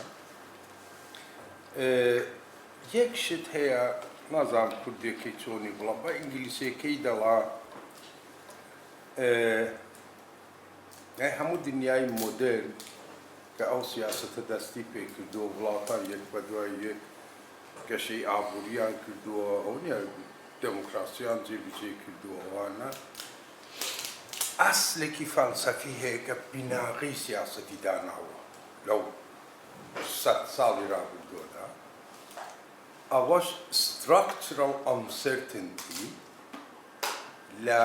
پرۆسەی decision making ئەو نیە لە ئاوتکامەکەیدا یعنی نادڵنیاییەکی پێکهاتەیی لە پرۆسی دەرکردنی بریاری سیاسیدا ئەوە ئەساسی سیاسەتکردنە لە دنیای غەربدا لانی کەم بڵێین یعنی لە دەستپێکی پرۆسەکەدا نازانی بریارەکە دەبتە چی وانە 1001 کارنگی و مردنگی و ئەنوای جەماعەت شت دەنووسن وزارەت دارەوە شت دەنووسن وزارەت پێنتاگۆن شت دەنووسن ئەوی دیکە شت دەنووسن وانە ئەوانە دەچنە ناو پرۆسەیەک وەکو مانجەڵێک وانە لەو لایدا چی دێتە دەر نازانین ئەوە ئەساسی سیاسەتەکەی ئەوە لە ڕەدی ئەوەدایە کە ئەتوو بتوانی نەخشەی سیاسی 30 ساڵە بخێنیەوە وەکو کاک دکتۆر کردێتی ناکرێت ئیمکانی نییە یعنی لە زمانی جۆزف شۆمپتێردا وانێ مەکتەبی ئابووری نەمساوی چەمکێکی ئابووری پێشنیار کراوە قسەی لەسەر کراوە لەسەر ئابووری پاشە ئەو چەمکە ئالگۆری بەسەردا هاتووە نیو کۆنسێرڤاتیڤەکان پاش لیبراڵەکان پاش جۆرج بوشی باب کە نوێنەری لیبرالیزم و ڕێگان هاچێڕەوانە بوو دەورەیوان بەسەر چوو یەکێکی ماوۆیست کە بوو بە نیو کۆنسێرڤاتیڤ دیسان ئەو چەمکیان هێنا ئەو چەمکە ئەو کاتاسترۆفانەی پێکێنا کە لە عێراق و ئەوەی ئەفغانستان ئەوانەدا دیتمە پاشان دەورەیوان بەسەر چوو ئەو جارە لیبرال و چەپ مەیدانەکەیان گرتە دەست پاشان لەبەر هۆکاری پاشەکشەی گەورەی گلۆبالیزاسیۆن کە لە 35 ساڵی ڕابردوودا بەهرایی دەچووە پێش ئەو پرۆسەیە پاشەکشەی کرد وڵاتانی ئوروپا و ڕۆژاوە لە ئیندوستریەل بوون لە پیشەسازی بوون کەوتن بەشێکی زۆری پیشەسازی لە ئاستی گلۆبالدا جێگۆڕکەی کرد لە ڕووی دێمۆگرافیرە ئەو غەرب بەگشتی بەراو پیری ڕۆشت ئێستا کە ئەو گلۆبالیزاسیۆنە پاشەکشەی کرد کەوتینە سەر ئەوە کە مەسەلەی ئیکۆنۆمیک ناشنالیزم و ناشنالیزم دیسان گەڕاوە سەر ئاجێندا لە شەکلی کۆنسێرڤاتیڤی خۆیدا هەڵبژاردنەکانی ڕابردووی ئەمریکا و ئەو دەنگە گەورەیە کە ترامپ هێنای کولی سیاسەتی ئەمریکای کۆمەڵگەی ئەمریکای هێنایە سنتەر و سنتەری ڕاست ترامپ هەمووی کۆنسێرڤاتیڤەکانی شکەستە جورج بوش و دیک چینی و ئەوانە هەم لەو لایڕا ساندرس و چەپەکان ئەوانەی شکەستا کۆمە ئەو دەنگە زۆرەش کە هێنا یعنی خەڵک جوولەیان کرد هاتنە ناوەڕاستی سیاسەت سنتر و سنتری ڕاست لە دوای ئەو قسەیە ئەم پێ وایە برای بەڕێزم شتێکی فەرموو کە بەڕاستی بیکەینە ئەساسی قسەکانمان یەک احتمالات وەنی هەموومان بە جۆری تەجروبە توانە ئەوانە دەتوانی باسی احتمالات بکەین وەنی تورکیە بەرەو چۆ دەڕۆ وەنی ئیسرائیل ڕەنگە چ بکە ئەمریکا ڕەنگە چ بکە ئەوی دیکە ئەوان جزء احتمالاتن حەقشە باسییان بکەین ئەم با احتمالات بخێن نیشتمان لەبەردەستان پلانیشی بۆ دانین بەڵام ئەوەی کۆنکرێتە بۆ ئێمە دەبتە نان و ئاو ئەوەی بکە جەنابەت فەرموو مەقدوورەکان وەنی ئەوەی کە لەبەردەستە و ئەمە پێمان دەکرێت ئەمە پێمان دەکرێت وەنی ئێستا ئەگەر کاک نیچما بارزانی سەرۆکی هەرێم ئەوی دیکە بڵێن کاکارێ ئێوە کۆبوونەوەتان کرد چیم پێدەڵان وەنی ئەخنا بە قسەی کۆنکرێت هەبێ تینگستان ئەوەیە دی بیرکردنەوەی ڕۆناکبیری ئەوەیە وەنی لێوەدا دەویستی کۆنکرێت هەبێ ئێستا ئەمە دەزانی پرۆسی ئابراهامس لە منتقی ئێمەدا فراوانتر دەبێت تقریبا دەتوانین لەسەرەوە ڕێکەوین وانە بە هاتنی ترامپشەوە بەرامبەر بە ئیسرائیل لە سووریا بەرەی شیعە ڕاوەستا بووە ئەوە هیلالی شیعە هیلالی شیعە ئێستا لە کار کەوت ئێستا هیلالی ئیخوانی دێت وانە قەتەرە و تورکیە و ئەو برادرایە جوڵانی ئایا ئەوانە خاوەن داهاتوون لەو منتقەیەدا درێژخایەن لەگەر بیر لێ بکەوە وەنی ئایا بەرەی ئێران خاوەن داهاتووە نە بەرەی ئابراهامس خاوەن داهاتووە وەنی بە جووری ئەوەی کە تێدەگەین و دەبینین و دەتوانین بڵین بەرەی ئابراهامس خاوەن داهاتووترە لە هەموویان وەنی بەهێزترە بەڵێ خۆی بۆ هەندەزار ئاوا حیواڕش خۆشە کورد هەندێک گەمەی کردو بۆ ئاراستەیەدا کە فۆکسی لەسەر خەلیجە ئەم ماوەیە ئەنی ئەمە بەشێکە ئەوەش ڕاستە کە اتفاقیاتی ئەبراهیمی زیندوو دەبێتەوە بە ئیمارات لەگەڵ ئیمارات لەگەڵ سعودیە ئەمە ئەوە لەو ڕوویەوە بۆیە بۆ پاراستنی کورد چ بکەین لەو بەسەدا خاڵی یەکەم ئەوەی کە من عەقڵم دەیگرێت دەستی خۆمان گرێ بدەین لەو ئابراهامسا بە جوورێک وەنی لێوێدا پەیوەندێکمان هەبێ وەکو دەستگیرەی نەجات نییە ئەوە نێخۆتی بە کەسێکی بەهێزتر گرێ دەدەین وەنی ئەوە هەبێ دوو هەر ئانالیزێک لەسەر ترامپ هەمان بێ ئەوە ئیوا هەیە دەڵە کاکە هەر هیچ نییە ئیوا هەیە دەڵە زۆر مهمە ئەم کرەوات سوورەکەشم لە بەروی لێداوە ئەوە هەر ئانالیزێک لەسەر ترامپ هەمان بێن نەمان بێ ئەوەی پەیوەندی ئێمە دەگەڵ وان ئێستا و کورتخایان و درێژخایاندا دیاری دەکات کوالیتەی کوردە کوالیتە لە بەشی کوالیتەدا ڕێفۆرمی ئینستیتوشناڵ ڕێفۆرمی یاسایی و ئیداری ئەو خاڵەیە کە دەبێت سەرمایە لەسەر دابنین لە بەردەستی خۆماندایە بۆ خۆمان دەتوانین کاری لەسەر بکەین بۆ ئەوە کە نە ئەوە کە ئەمە وەکو میلەتێک ببینە بار لەسەر ئەمریکا لە حساباتی ئەمریکا بەڵکو ببینە ئەسێت وانە ببینە هێز سەرچاوەیەک بۆ ئەمریکا یعنی ئەمریکا بڵە کاکە ئەو جەماعەتە خێریان بۆ من هەیە وانە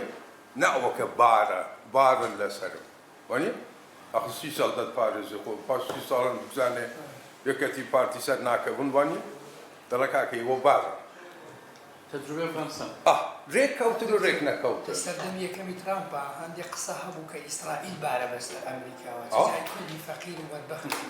جا حسابی خۆتی بکە ئێستا لە ڕووی کارکردن هەرچی تەجروبەی وڵاتان کە چاو لێ دەکەی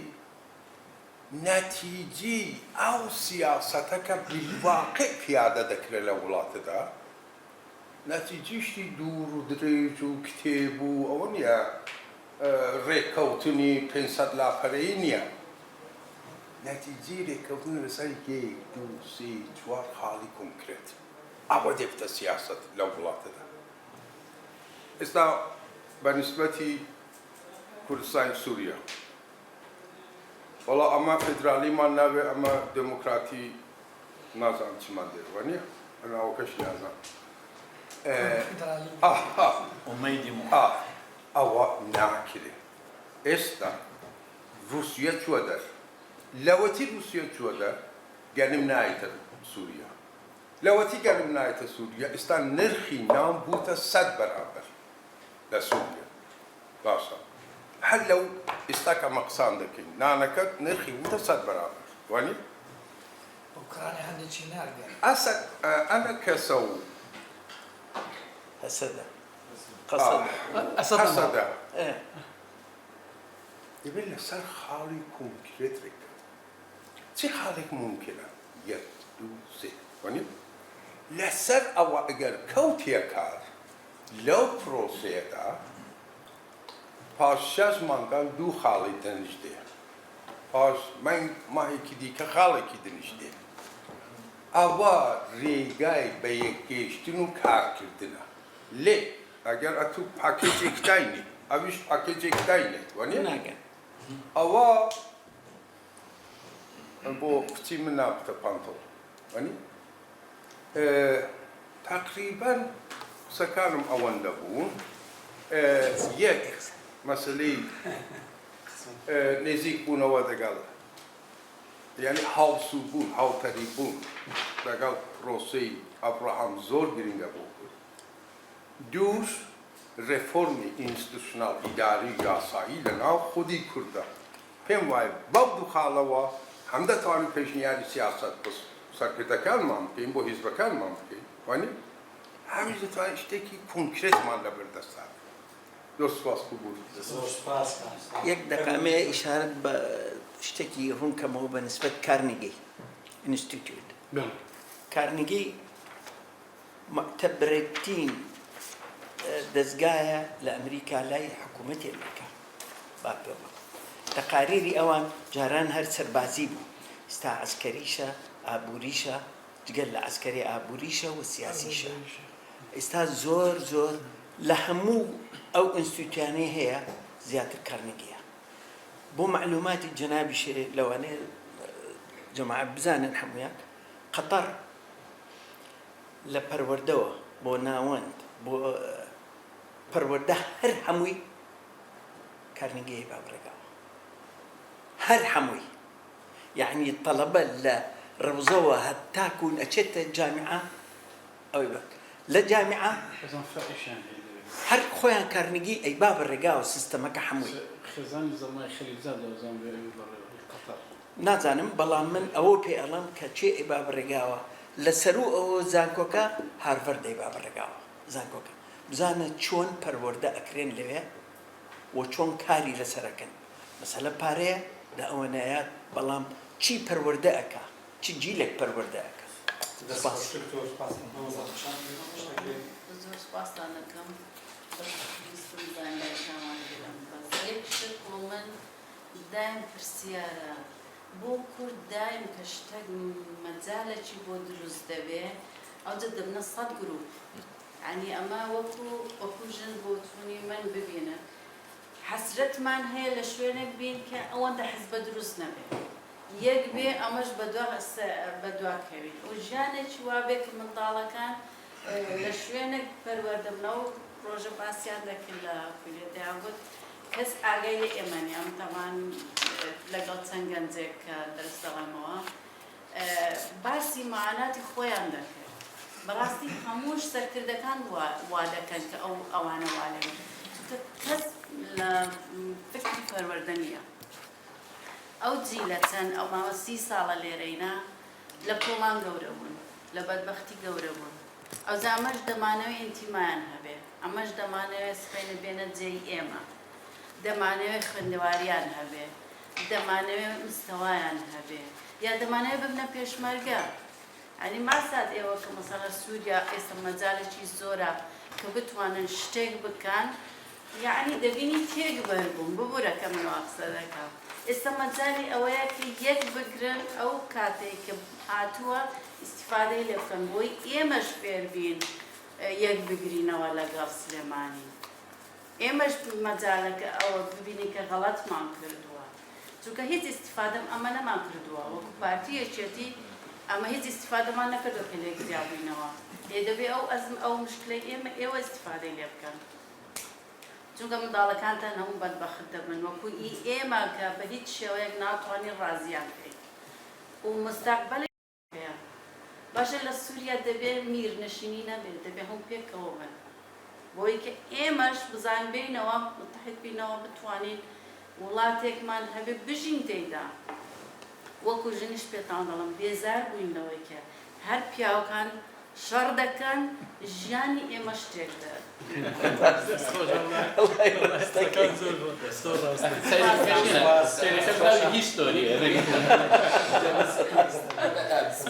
بەس یەک دقە و کەنێک زانیاری زووتری سەر دەرباسم وەڵام بەرەناو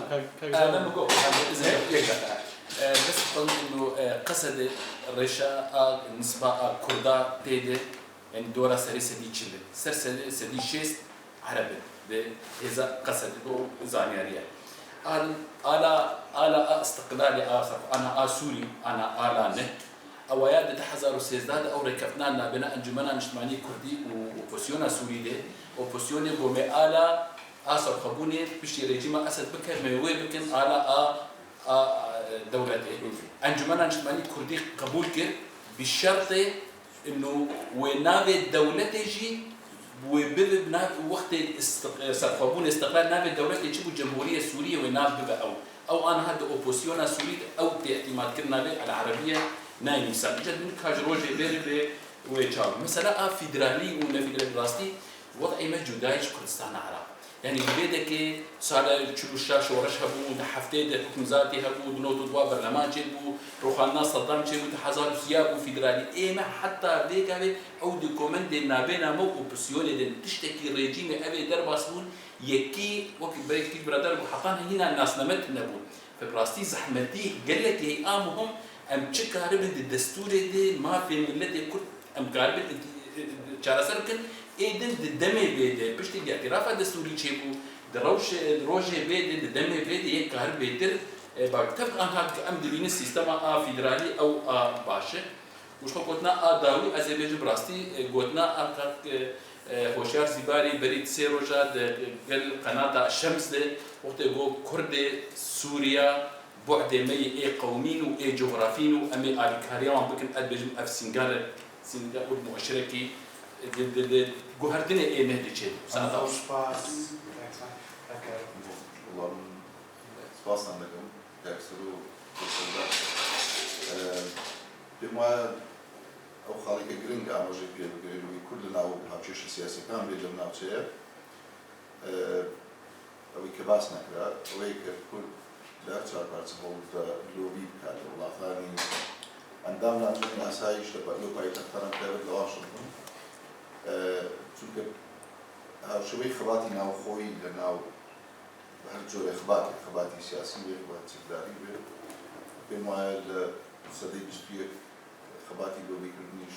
خەباتێکی زۆر گرنگ و زەوڕە درەنگە هەمووی ئاکارێکمان گرنگ بوو بە کورتی قسەی کرد هەر گرنگ دەستان خۆش بە زۆر سپاس جایمە هەر بۆ من هیچ شتم نییە بتوزع هجومهم كأزرباج طبعا من زور سباسي جناب عندكم يعني براستي من زور استفادة كله تبيني أنا من قريم أبو خالي كم تمنى من جوابي سيب سياد دمو سەرەداوی هاوکێشەکان لە چوو بدن طبعا ئێمە ناکرێ باسی مثلا سیاسی خارجی ئەمریکی بکەیت ئەگەر نەگەڕێتەوە بۆ هەندی ئەفکار کە پێشوەختی فعلەکە کراوە هەمیشە لە ئەمریکا ئەفکار هەیە کاکتۆر بەحسێکی لەسەر سینک تانکەکان دەوری مەراکزی لەسەر سیاسی خارجی ئەمریکی بەڕاستی خۆ بە قوربان بم کەمێک دەنگێ نا کوڕە ئەوە ناکێشی ئەوە دیسان لەبیر بەڵێ ئەف بوو لە دیکتەر بوورە ینی ناکرێت ئێمە باز لە پرۆسەیەکی سیاسەتی خارجی ئەمریکی بکەیت بەبێ ئەوەی بگەڕێتەوە بۆ کۆمەڵی ئەفکار کە لەو دی و سیاسەتەکەەوە هەیە ئیتر جامە ڕیالیزمی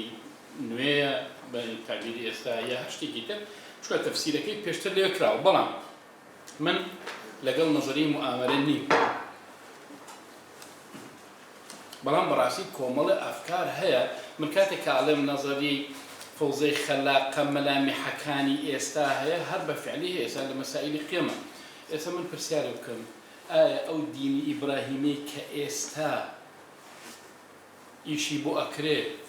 فەوزایەکی دروست نەکردووە لە ناو عالەمی ئیسلامیە لەکردە یەکێ لە هەدەفەکانیشی ئەوەیە کە قیەمێکی تازە شوێن قیەمی عەرەبی و ئیسلامی بگرێتەوە مەزیجێک لە لیبرالێت و شتی تر ئەمە جانبێکی قیەمەکە بەڕاستی ئێمە من شتێکمان لە تحلیلی سیاسی خوێن تەقەڵکاری زانیاریەکان چۆن تەقەڵکاری ینی ئەگەر یەک جانب بگرین تحلیلەکە ناگەێنیجێ بەڵام ئەگەر لە هەموو جانبەکانەوە بۆی بێ بەڵێ ئەوەی کە ئێستا ئێمە لامان سەیرە جەناب معلومەیەکی باشە بێنەوە کاتۆ خێزانەکەی زەڵمای خەلیلزاد ساڵی 2014 باسی ئەو دینی ئیبراهیمی و بەزمڕەزم چۆن ئەبێت تەطبیق بکرێت لە مەناهیجی تربیە لە دووەلی خەلیج باش ئەگەر بێت و مەسەل حتا تەفسیر هەیە ڕەبیع عەرەبی بەهاری عەرەبی بەشێک بێت لەم بابەتە من ناڵم تەعزیم شتەکاکەم هەشتێک من دژنە نەزەرێک کە دانرا مەسەلەن بەهاری عەرەبی یەکێ لە هەدەفەکانی ئەوە بوو هەڵتەکاندنی بنیادی سیاسی چەند دەوڵەتێک بوو بۆ ئەو مۆزوعاش وەزیری خارجی قەتەری بە ئاشکراوەتی کە چەندان مەبلەغی بۆ دیاری کراوە بەس ئەو دەوڵەتانەی کە غیری مەلەکی بوون ئەوانە مساعدە بوون يعني بس بو مجتمعي مدني مصري 7 مليون دولار ينصر بەڵێ دکتۆر ینی مەسەلە ئانی مەسەلە من بەوسم چییە ئەمانە شەر نییە بیزەبت نەزەریەکان وەک خۆی هین ببێ بەڵام بەڕاستی ئێمەی کورد ئەبێ یەکی لە بسانم لەکوێوە سەرجاوە دەگرن من دەڵێم هەندێک لەو شتانە بەڕاستی لەما هەیە بەڵام نەزەریەکە من لەگەڵ موئامەرەیان نیم بڵێم دایمەن نەزەری موئامەرە بەسەر تازاڵ بێ بەڵام بەڕاستی ئەعتیبار دانانێک بۆ مەوزوعە کارێکی دروستە ئەوەی کە کارنیجی کردوێتی بۆ کارجی تاسا بۆ ئەو بەرنامەی کە 2004 دایناوە بۆ سیاسی خارجی ئەمریکی دووجار مراجعەی کردو دووجار مراجعەی کردو دوای داعش لە 2009 کە کردوێتی دو ئەوەی کە ئەمریکا قفڵ بوو لە عێراقا چی بکە یەکێ لە اقتراحەکانی بووکە ئەمریکا بە زووترین کات بە ڕوسپیەوە بە ڕسووری خۆر لە عێراق دەرچێت بەڵام 2014 هاتەوە طبعا ئەحداسەکان بەو شێوازە سەریعە نییە کە ئێمە تۆخوای بکەین نابێ خۆمان بکەین بۆ شوێن بەڵام بەڕاستی چەند مەحەڵەیەکی هەیە ئێستا مەحەڵەکە هاتۆتە لای عێراق بەڵام پێویستە لەسەر من لە هەر مەحەڵەیەکە پرسیار لە خۆم بکەم و قسەی زۆر دروستە دکتۆریان ینی من چی ئیساداکەم باشی ئیساداکەم من چی بکەم طبعا من باسی جانبە کوردەکە فریان نەکرد بۆم زانی مامۆستا سەر و باسیەکە ئەویش فریان نەکرد من حەفدە نووسیبم وەڵام من بەڕاستی من ئەوم نووسیومە کەسی بۆشتان دەنێرم من حەفدە خاڵم نووسیوە حەفدە خاڵ کورد چی بکە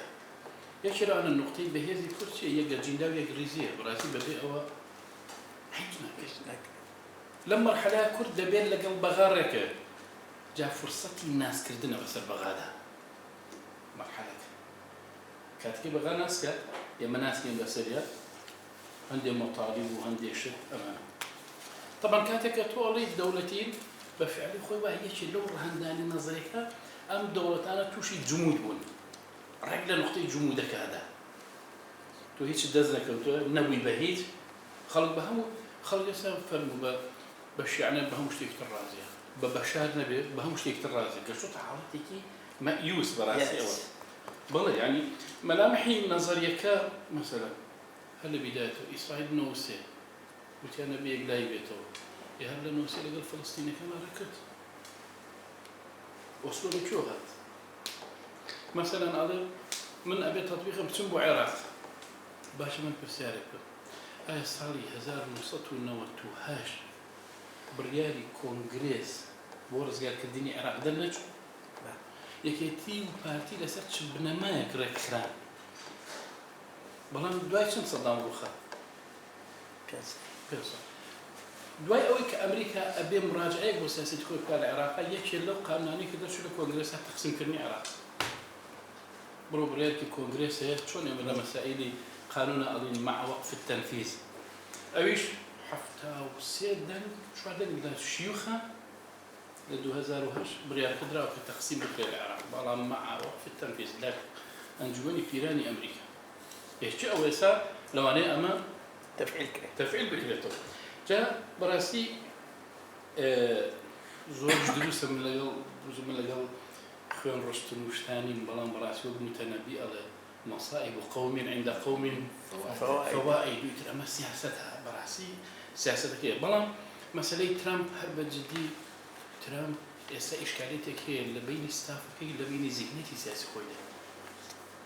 خۆزگە و مەقالەی فۆرێن پەڵەسی خوێندنەوە کە باسێکە مە نەزەری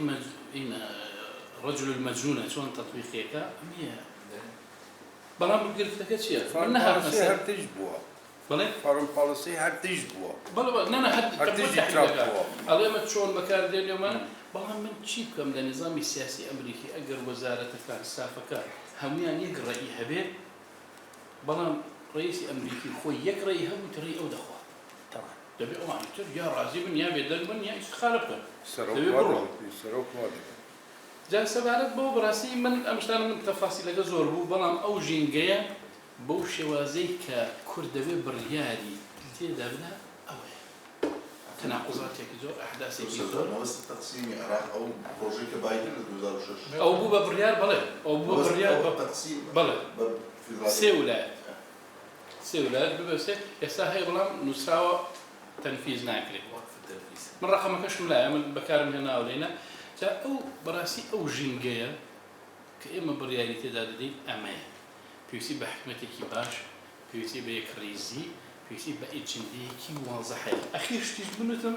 کورد چۆن لی سوودمەند دەبێت بەڕاستی ئەمە ئەمە مهمە بەڵام ئەم قسانش ڕاستی وەکالی زۆر ئاماژەکرد ئەمە پێویستی بە دانیشتنی زۆرە دانیشتنی زۆرە من تەفاسیلی ئەو شتە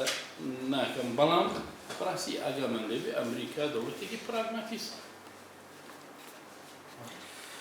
زۆر هەیە بەحس مەرج نییە هەموو شتێ بە دڵی ئەمریکا بێت بەڵام بەڕاستی محاولەشەکان زۆربەی زۆری شتەکان بە دڵی خۆیان بێت ئەمریکا کە هاتە عێراق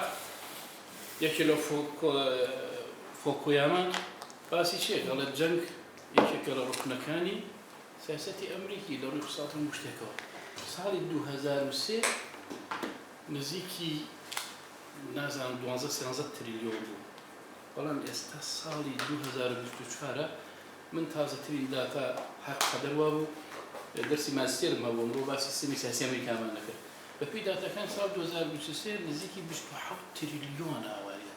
ئەم هەموو جەنگە و دەڵێن ئەوەندەی کەوتە دەستێری ئەم 36 تریلیۆن قەرزارە دەفیسیتەکەی 36 تریلیۆن دۆلارە و ڕۆژ بە ڕۆژی زیادکە ئێستا بەڵێ ئێستا ئەلن ماسک ئەو دانراوە بۆ ئۆفیس ئەفیشەنسی کە ئەو دەفیسیتە بێنێتە خوارەوە ئیژەکان لە ناوخۆ لە دەرەوە لە ناتۆ لە هەر مەساریفێکا دەرکە ئەوە بێنێتە خوارەوە سیاسەتی تازەی ئەمریکا لە هەوڵ ڕۆژەوە تاکو ئێستا ترامپ ئەیەوێت ئەمریکا هەوڵ تەواو هەموو مەساڵحی ئەمریکا هەمان شعاری ڕۆسفێلد بوو من زۆر سوپاسی جنابتانە دەست خۆش سپاس بە هەوتان کە ئیمڕۆ دریشترین خۆشترینیشی خۆ نادەین نەخر من هیچم نییە تەنیا ئەوە نەبێ قەتار بۆم ئەوەیە مەکتەبی عقاراتە هێزی بڕیاردەر نییە بەخوا